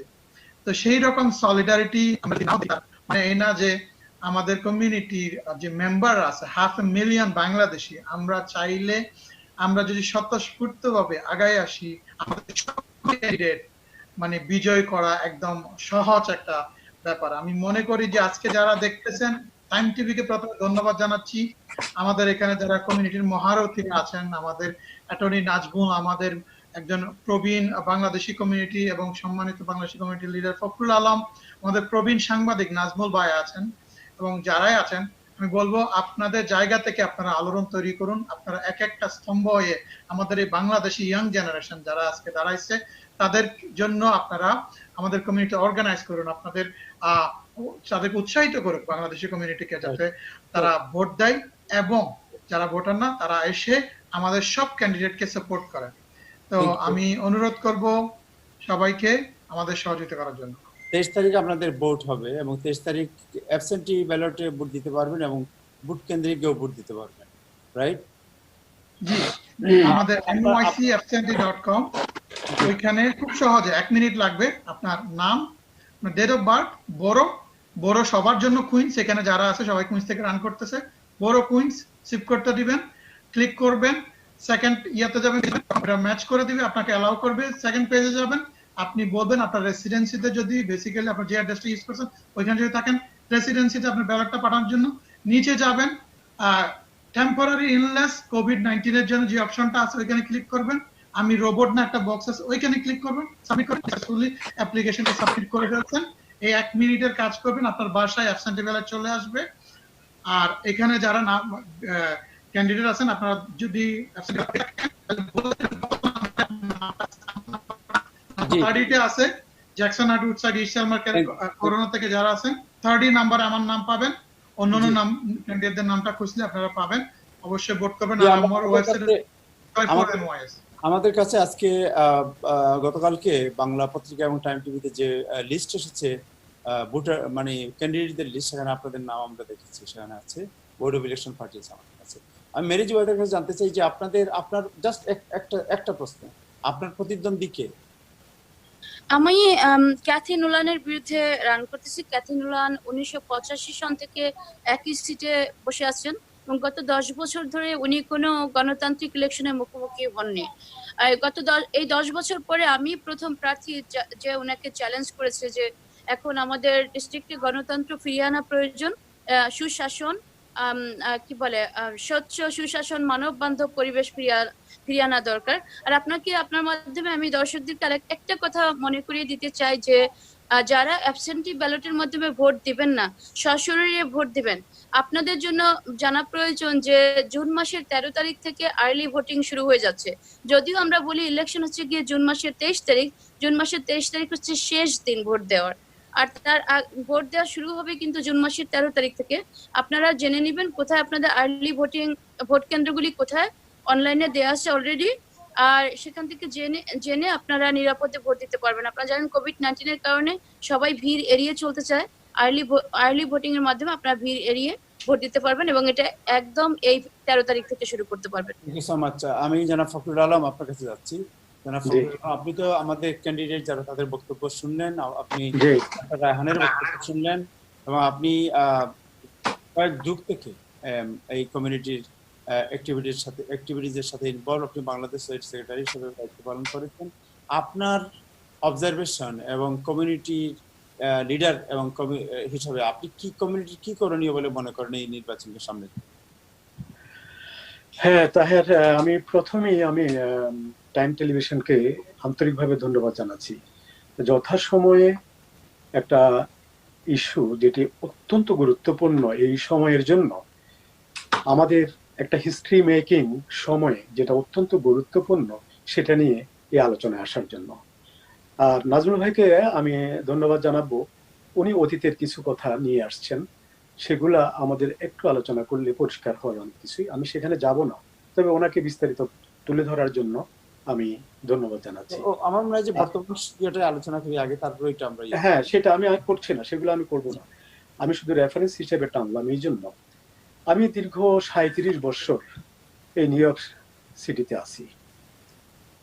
আমি সারা জীবন ভেবেছি এই আমাদের কমিউনিটির জন্য কিছু করা উচিত, করতে হবে, কিন্তু টু দ্য পয়েন্টে কোথায় গেলে আমি করতে পারবো সেটা আমার বোধগম্য ছিল না। সেটা আমার জ্ঞানে, অভিজ্ঞতায়, কাজে আমি কোনোদিনও পরিস্ফুটিত করতে পারিনি। বলি কেন পারিনি? হ্যাঁ, আমাদের অনেক lake of so many things ছিল, কিন্তু আমি এখন আমাদের যারা নতুন প্রজন্ম আসছে তাদেরকে আমি একটা অবিসংবাদিত আমাদের মুক্তিদাতা হিসাবে আমি এখন মনে করব। কারণ কি? কারণ আমি যেটা বুঝতে পারিনি এই দীর্ঘ এতদিন থাকা সত্ত্বেও তারা সেটা বুঝেছে।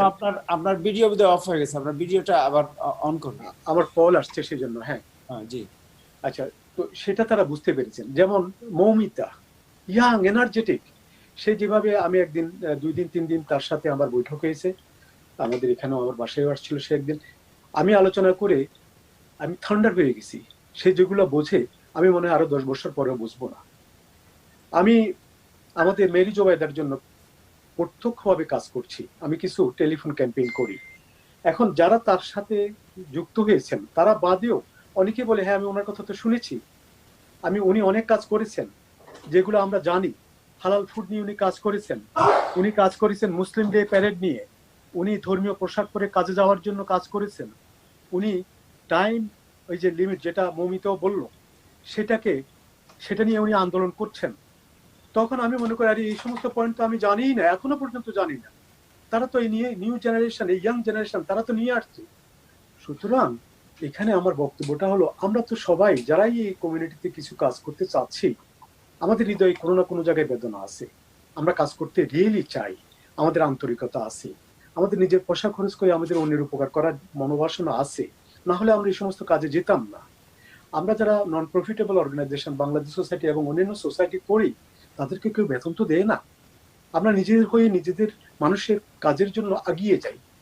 কিন্তু এখন টু দ্য পয়েন্টে আলোচনায় এরা নিয়ে আসছে আমাদেরকে কোথায় যাওয়া উচিত।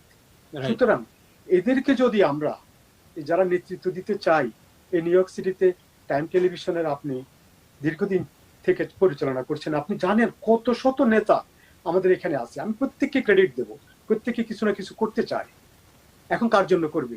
উপযুক্ত লোক খুঁজেছিল হয়তো, নাজমুল ভাই একটু বলে দিয়েছেন, সে সময় হয়তো আমরা উপযুক্ততা দেখাতে পারিনি, কিন্তু এখন তো পারফেক্ট সময়, পারফেক্ট পার্সন, ক্যান্ডিডেট মৌমিতা নয় শুধু, আমাদের মাহফুজুল, আমাদের মেরি জোবাইদা, আমাদের সানিয়া, আমাদের আরো যারা আছেন, প্রত্যেকে তো যোগ্যতা নিয়ে আমাদের সামনে এসছেন।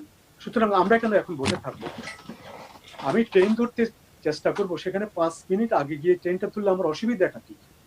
5 মিনিটের যদি আমি ট্রেনটা মিস করি, এইবার যদি আমরা মিস করি, তাহলে আমাদের বিড়ম্বনা বাড়বে, আমাদের ভিতরে অনেক ধরনের কন্ট্রাডিকশন এসে যাবে।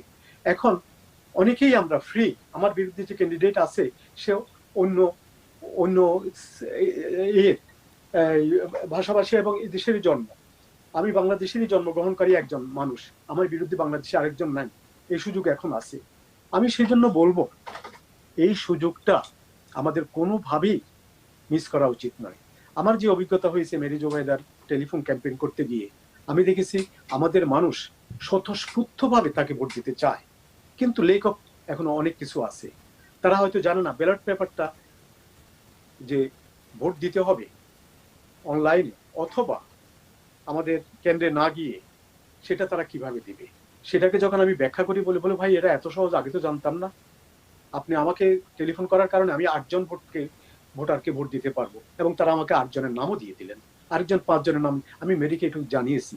ভাই এইবারের নির্বাচনটা অনেকেই বলেছেন হিস্ট্রি, আমি মনে করি এইবারের নির্বাচনে আমাদের প্রত্যেকটা প্রার্থী যেভাবে ক্যাম্পেইন করেছেন, তাদের বিভিন্নভাবে যোগ্যতা দিয়ে, অর্থ দিয়ে, তাদের মেধা দিয়ে এবং তাদের অভিজ্ঞতা দিয়ে এর আগে এই ধরনের ক্যাম্পেইন হয়নি। সুতরাং আমি ভোটারদের কাছে অনুরোধ জানাবো, আমি নাগরিক, আমি দেশের সুযোগ সুবিধা নেব, কিন্তু দেশের জন্য তো আমার কিছু কর্তব্য আছে। এরাই তো আমাদের প্রতিনিধি হবে। এরা যদি প্রতিনিধি হতে পারে আমার জন্যই তো কাজ করবে। আমি কি জানি এখনো আমার যদি স্বল্প আয় হয় হাউজিং এর জন্য কোথায় আমি অ্যাপ্লাই করব? আমি এখনো জানি না। আমি এখনো জানি না অ্যাফোর্ডেবল হেলথ কেয়ার কি। আমি এখনো জানি না অ্যাফোর্ডেবল চাইল্ড কেয়ার কি। এরা তো সহজে এদের কাছে আমি অ্যাক্সেস নিতে পারবো, এদের কাছে আমি যেতে পারবো, এদেরকে বলতে পারবো। এরা আমার ভাষা বুঝে, এদেরকে যেতে আমার সাহসের কোনো অভাব হবে না। সুতরাং আমি আমাদের নেতৃবৃন্দকে বিশেষ করে কমিউনিটি লিডারদেরকে অনুরোধ জানাবো, আপনাদের এক একজনের হাজার হাজার ফলোয়ার আছে, আপনাদের সমিতি আছে, আপনাদের কমিটি আছে, আমাদের রাজনৈতিক সংগঠন আছে। আসুন সমস্ত কিছুর ঊর্ধ্বে উঠে আপনি তাদের বিচার করুন। মেরি জোবাইদা অথবা যারা সানিয়া অথবা আমাদের মাহফুজুল অথবা জয়, এদের আপনি ব্যাকগ্রাউন্ড নেন না, দেখেন তারা কি কি কাজ করেছে। আমরা এতদিন যাবৎকাল আমরা এত কাজ করতে পারিনি যারা কমিউনিটি নেতৃত্ব দিয়েছি। চেষ্টা করেছি সত্য কথা, কিন্তু মেইন স্ট্রিমে করতে পারিনি। এই সুযোগে যদি আমরা মিস করি তাহলে আমাদের জন্য এর থেকে মর্মান্তিক এবং আত্মঘাতী কাজ আমরা আশা করব কিছু হবে না। আমরা আশা করব যে ফ্রম টুডে আমাদের কমিউনিটির যত নেতা আছেন তারা যার যার এফোর্ট থেকে আজকে থেকে প্রতিদিন কিছু সময় যদি দেন তাহলে আমাদের ক্যান্ডিডেট কারো কারো হয়তো দেখা যাবে যে আমরা বাংলাদেশি কমিউনিটি ইতিহাস সৃষ্টি করতে পারছি। থ্যাংক ইউ জনাব ফখরুল আলম। Thank you Taher. জি থ্যাংক ইউ সো মাচ। আমি একটু জাস্ট 2 মিনিট বলে এটা কন্টিনিউ করতে। আমি এইমাত্র আমাদের সব 5 ক্যান্ডিডেট আপনাদের টাইম টেলিভিশন ফেসবুক চ্যাটে আমি ওদের সব ওয়েবসাইট ড্রপ করলাম। জি 5টা ওয়েবসাইট, 5টা ক্যান্ডিডেট, 5টা ওয়েবসাইট।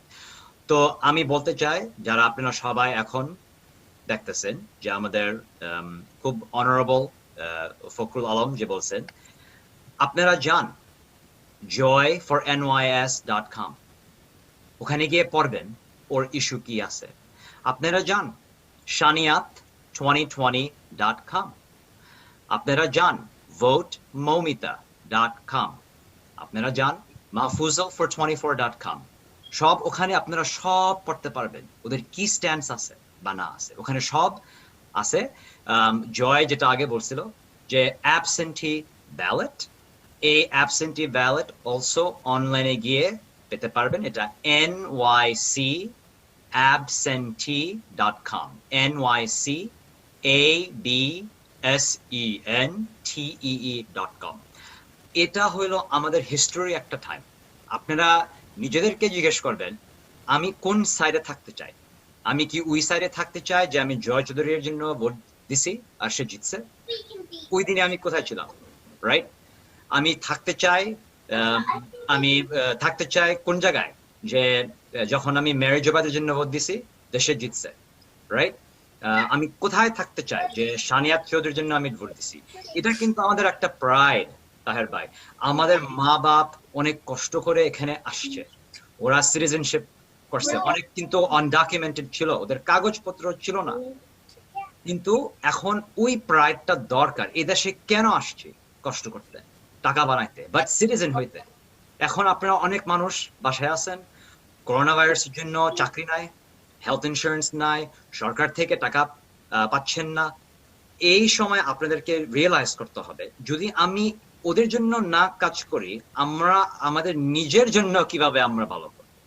ওরাই তো আপনাদের জন্য সাহায্য করবে। বাংলা হটলাইন বানাতে পারবে। আপনারা তো জানেন আমি একটা বাংলা হটলাইন বানাইছি কোভিড এর জন্য। এই অফিসের সাথে আমরা হটলাইনও বানাতে পারবো বাংলাতে, বাংলা টেক্সট মেসেজ পাঠাতে পারবো বাংলা। কিন্তু আমাদের দরকার একটা বাংলাদেশি অফিসে জিততে। এখন নাই। Raihan, just Attorney Nazmul Alam is here and he is going to speak about this as well. And Nazmul Alam, আপনার কাছে যাচ্ছি যে আপনি আপনার being an attorney and community activist as well.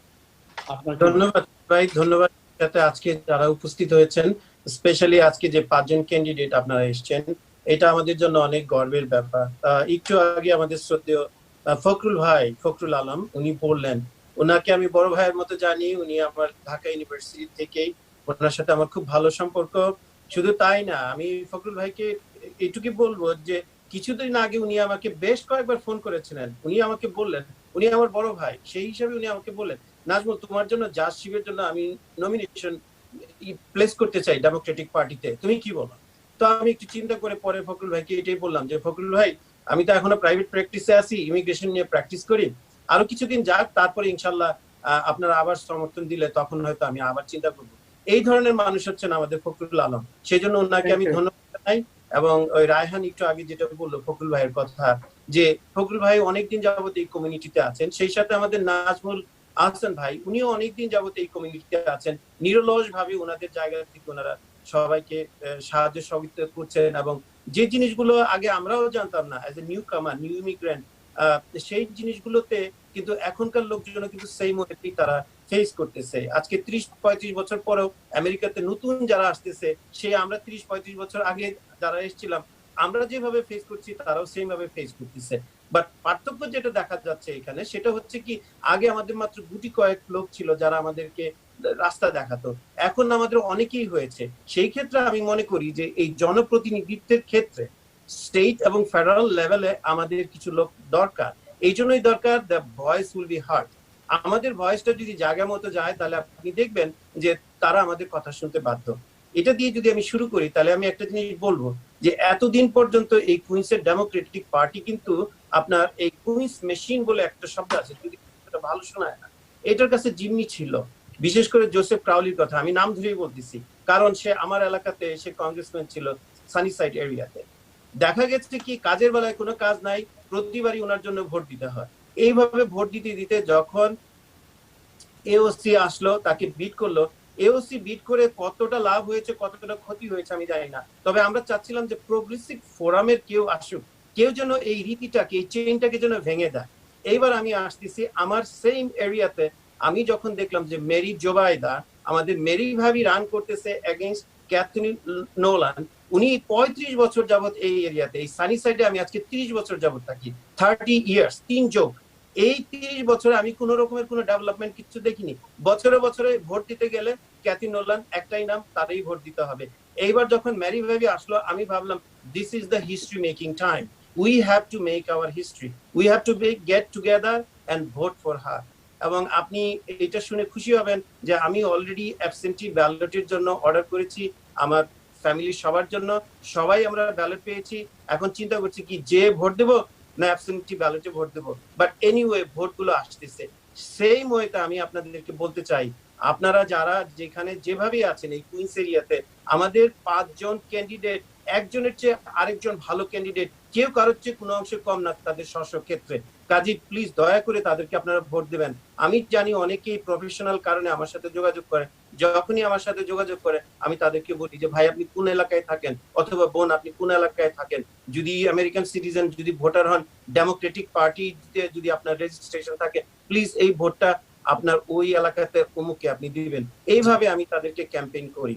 আমার কারণ যেটা হচ্ছে সেটা আমি দেখছি এই আমাদের এই বাঙালিদের মধ্যে, বিশেষ করে আমাদের এই ডেমোক্রেটিক পার্টি আমরা যারা আছি, এইটাতে দেখা যায় যে ডিভিশন ক্রিয়েট করে তারা।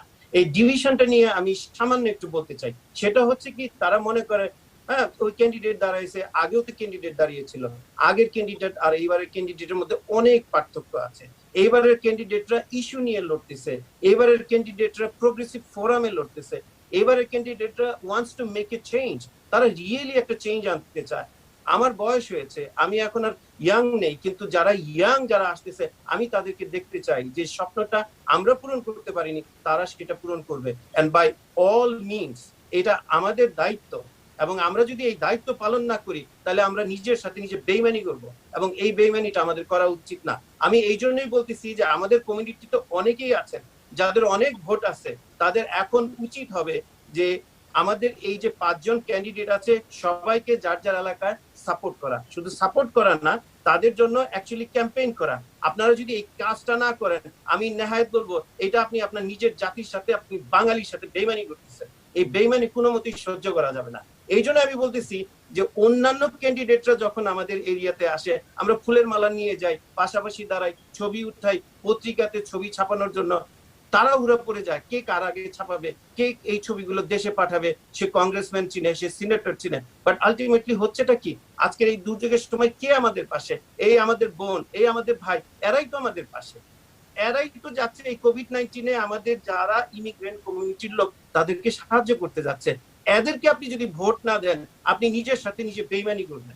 তো এই জিনিসটা আমি এই জন্যই বলতে যাচ্ছি। আমি জানি আমার কথাটা অনেক কঠিন হচ্ছে, but people need to hear it. তাদের এই কথাটা শুনতে হবে।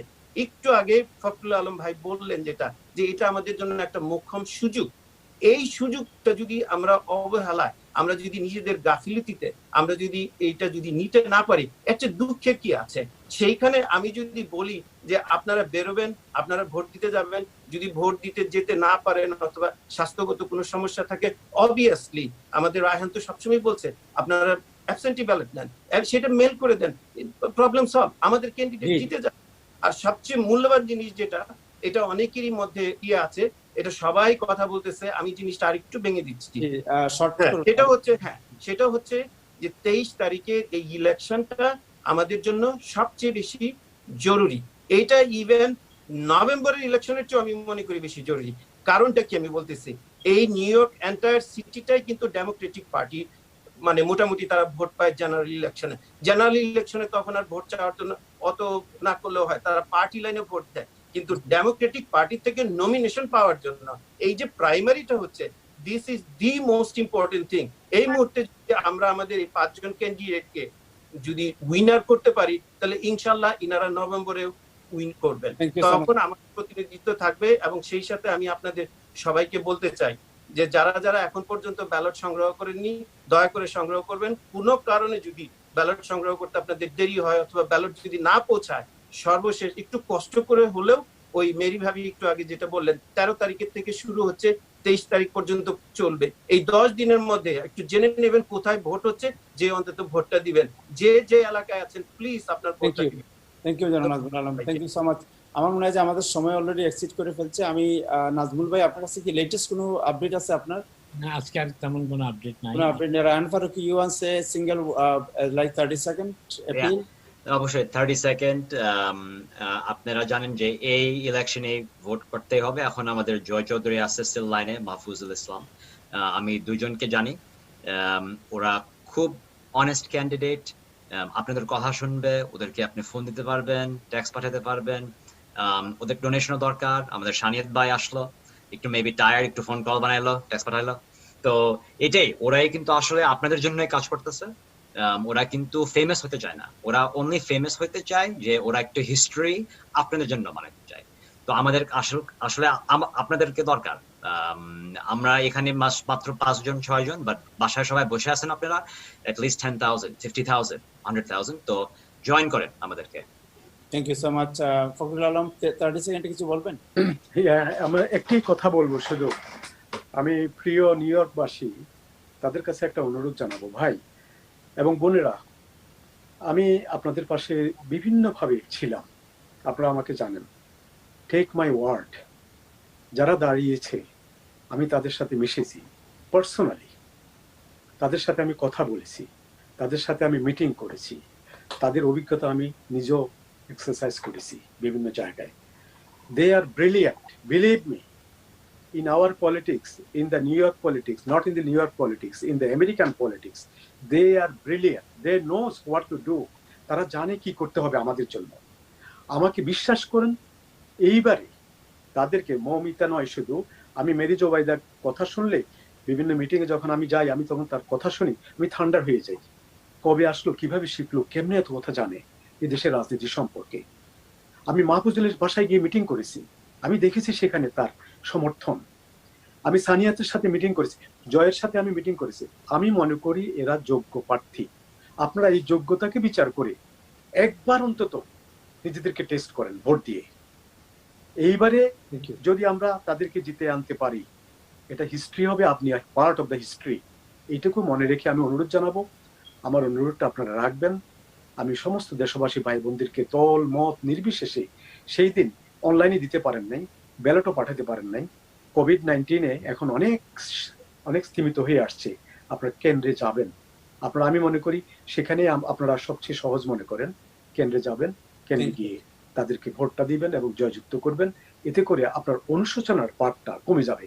পরবর্তী সময়ে 10 ভোটের জন্য 100 ভোটের জন্য হেরে যাবে, তখন আপনার অনুশোচনা আসবে।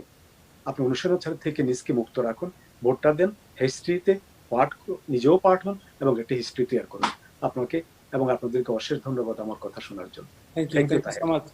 আমার মনে হয় নাজমুল ভাই, আমরা যেটা করতে পারি যে আগামী দিন থেকে প্যানেলে আমাদের প্রতিদিনের প্যানেলে একজন করে আনতে পারি ভোটের ব্যাপারে ইয়ে করার জন্য। আমি আর একটা কথা বলতে চাই এখানে, সেটা হচ্ছে যে আমাদের যে ক্যান্ডিডেটরা আজকে এখানে এসেছেন তাদের মেসেজটা আমাদের কমিউনিটিতে জানানোর জন্য তাদের সাথে সাথে মিডিয়ার একটা ভূমিকা থাকা উচিত ছিল। মিডিয়ার, আমার মনে হয় মিডিয়ার ভূমিকাটা এখানে খুব ভালোভাবে মিসিং। এটা কেন আমি বুঝতে পারছি না। আমি নিজে পার্সোনালি চেষ্টা করি, কিন্তু তাদের ক্যাম্পেইন থেকে তেমন কোনো খবর আমি পাই না। আর আমাদের যে রিসোর্স, সেই রিসোর্সে প্রত্যেক ক্যান্ডিডেটের সাথে একজন করে সাংবাদিক। তো আমরা মনে করি যে এই জায়গাটাতে তাদের একটু কাজ করা উচিত, কারণ তারা যদি বাংলাদেশি আমেরিকানদের ভোটটা চান তাহলে তাদের কাছে রিচ করার একটা চেষ্টা তাদের থাকা উচিত। আমি মনে করি সময় এখনো শেষ হয়নি, আর তারা যদি রিচ করার চেষ্টা করেন it will be very helpful. আমার মনে হয় রায়হান যেটা করা যায়, রায়হান তো কোঅর্ডিনেটর, আপনারা যেটা করতে পারেন যে আপনারা যত ক্যান্ডিডেট আছে তাদের যদি একজন প্রেস বা মিডিয়া ডিরেক্টর একজনকে অ্যাসাইন করেন, এন্ড সে ক্যান্ডিডেটের যে অ্যাক্টিভিটিসটাকে প্রেস রিলিজ হিসেবে ডেইলি বা 2 দিন পর পর একটা সেন্ড করে, তাহলে এটা আমাদের যারা মিডিয়া আছে তারা কভারেজটা করতে ভালো করবে। অ্যাবসলিউটলি। তাহের ভাই তো জানে আমি অনেক বাংলাদেশি মিডিয়ার সাথে এখন কাজ করতেছি। বিভিন্ন রকমের বাংলাদেশি মিডিয়া, টিভি চ্যানেল, আমাদের সবগুলি নিউজ পেপার। অবশ্যই আমরা নেক্সট 2 সপ্তাহ বাকি আছে, এখন তো অলরেডি ভোটিং শুরু হয়ে গেছে। আমরা ভালো করে অবশ্যই আমাদের নাজমুল আঙ্কেল আছে, লেজেন্ড ইন আওয়ার কমিউনিটি। আমরা সবাই একসাথে মিলে আমরা অনেক প্রেস রিলিজ, আমরা নিউজ আর্টিকেল, এটা নিয়ে তো আমাদের এখন এটা শুরু করতে হবে প্রতিদিন। হ্যাঁ, থ্যাংক ইউ সো মাচ। আমার মনে হয় যে from today আমরা একটা যাত্রা শুরু করলাম, বিগিন করলাম আমরা এই ইলেকশন আগ পর্যন্ত 23 তারিখ পর্যন্ত প্রতিদিনই আমরা চেষ্টা করব মানুষকে এনার্জাইজ করা, মেসেজ পৌঁছানোর জন্য। আর তাহের ভাই আমরা মেবি ওয়ান ডে আমরা এক ক্যান্ডিডেট আইন না, আমরা we can do whole presentation, really deep dive. That's what we'll do. Today is just it's a brief of all the candidates. অবশ্যই। এরপরে আমরা একদিন একজন ক্যান্ডিডেট কে আমরা প্রোফাইল করব তাকে নিয়ে। আজকে যারা আমি ইমিগ্রেশনের একটা লাস্ট আপডেট একটু দিয়ে দেই, কারণ আমাদের সময় অলরেডি আমি 30 সেকেন্ডে শেষ করে দিব। সেটা হচ্ছে কি, আজকে এনবিসি নিউজে দেখাইছে যে নিউ ইয়র্ক সিটি প্রোটেস্টের মাধ্যমে পুলিশের পাশাপাশি সাদা পোশাকে কিন্তু ইমিগ্রেশনের আইস অফিসাররা আছে। কাজেই বি কেয়ারফুল। পুলিশে যদি কাউকে অ্যারেস্ট করে সেটা হবে লোকাল অ্যারেস্ট, কিন্তু আইস যদি কাউকে অ্যারেস্ট করে সেটা কিন্তু ইমিগ্রেশন পর্যায়ে গড়াবে। কাজে ইলিগাল কেউ যদি ধরা পড়ে তারা কিন্তু রিপোর্ট করবে। সেকেন্ডলি যেটা হচ্ছে যে এই যে ভোটের ব্যাপারে আমরা আলাপ করতেছি, আজকে খবর নিয়ে দেখলাম যে প্রায় 1.5 লক্ষ সিটিজেন হবে, তারা জাস্ট ওটটা নিয়ে সার্টিফিকেটটা নিবে, কালকে তারা রেজিস্ট্রেশন করতে পারবে অ্যাজ এ ভোটার। তাদেরকে আটকে দেওয়া হয়েছে, যদিও নাম দেওয়া হয়েছে কোভিড-19, বাট এখানে একটা ডিলে চলতেছে। এইটা ছিল একটা। আরেকটা লেটেস্ট নিউজ যেটা, যে এমবিসি, ঢাকা এমবিসি থেকে আরেকটা ফ্লাইট এসেছে, বোধহয় সম্ভবত আজকে পৌঁছাইছে। 3 তারিখের ফ্লাইটটা ঠিক মতো এসেছে, 5 তারিখে আরেকটা এসেছে। এই নিয়ে 6টা ফ্লাইট বাংলাদেশ থেকে এসছে আমেরিকান সিটিজেন এবং গ্রিন কার্ড হোল্ডারকে নিয়ে। আমি পার্সোনালি কয়েকজনকে জানি যারা ওই ফ্লাইটগুলোতে এসছে। এন্ড ফাইনালি যেটা, সেটা হচ্ছে যে ওই ঢাকা যে কেসগুলো আছে, যারা তারা খুব ইয়াং, এদের শুধুমাত্র ওয়ার্ক কার্ড আছে, তারাও কিন্তু ডেমনস্ট্রেশনে যাচ্ছে এবং দেখা গেছে যে বেশ কয়েকজনকে এই ব্যাপারে গ্রেপ্তার করা হয়েছে।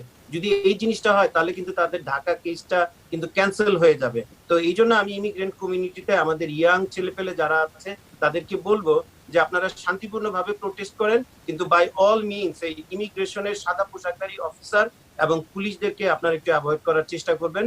উত্তেজনাকর পরিস্থিতি দেখলে সেখান থেকে আপনারা একটু মানে চেষ্টা করবেন যেন জিনিসটা শান্তিপূর্ণ থাকে। এই বলে আমি শেষ করতে চাচ্ছি। এরপরে যদি আপনাদের কোনো ইমিগ্রেশনের কোশ্চেন থাকে, অবভিয়াসলি আপনার মাধ্যমে আমি জবাব দেওয়ার চেষ্টা করবো। ধন্যবাদ। আমাদের সময় শেষ হয়েছে, কালকে আমরা রেগুলার প্রোগ্রাম করবো। আজকে ইট ওয়াজ এ স্পেশাল প্রোগ্রাম। টুমরো আমরা আবার নতুন করে আমাদের রেগুলার যে ধারাবাহিক যে প্রোগ্রাম যেভাবে করে থাকি আমরা, এই প্রোগ্রামটি আমাদের হাউস রেন্ট, আমাদের করোনা প্রবলেম, আমাদের ইমিগ্রেশন, এই বিষয়গুলো আলোচনা করবো এবং একজন ক্যান্ডিডেটকে আমরা প্রোফাইল করার চেষ্টা করবো। সো আজকে আপনারা যারা প্যানেলে ছিলেন, আমাদের জনাব মিস্টার মাহফুজুল ইসলাম, ডিস্ট্রিক্ট 24 থেকে যিনি অ্যাসেম্বলি পদে করছেন, মৌমিতা ইসলাম, সানিয়াত, মেরি জুবাইদা, জয় চৌধুরী, আপনাদেরকে কৃতজ্ঞতা জানাচ্ছি, ধন্যবাদ জানাচ্ছি আমাদের সাথে যোগদান করার জন্য। ফখরুল আলম এবং জনাব রায়হান ফারুকি, আপনাকেও কৃতজ্ঞতা এবং অভিনন্দন জানাচ্ছি আমাদের সাথে যোগদান করার জন্য। এবং আমাদের নাজমুল ভাই তো অলওয়েজ আছেন আমাদের সাথে। তো আমার মনে হয় যে ইটস এ বিগিনিং।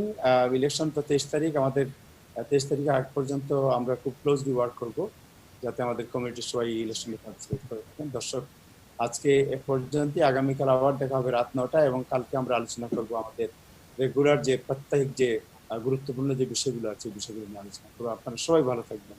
খুদা হাফেজ।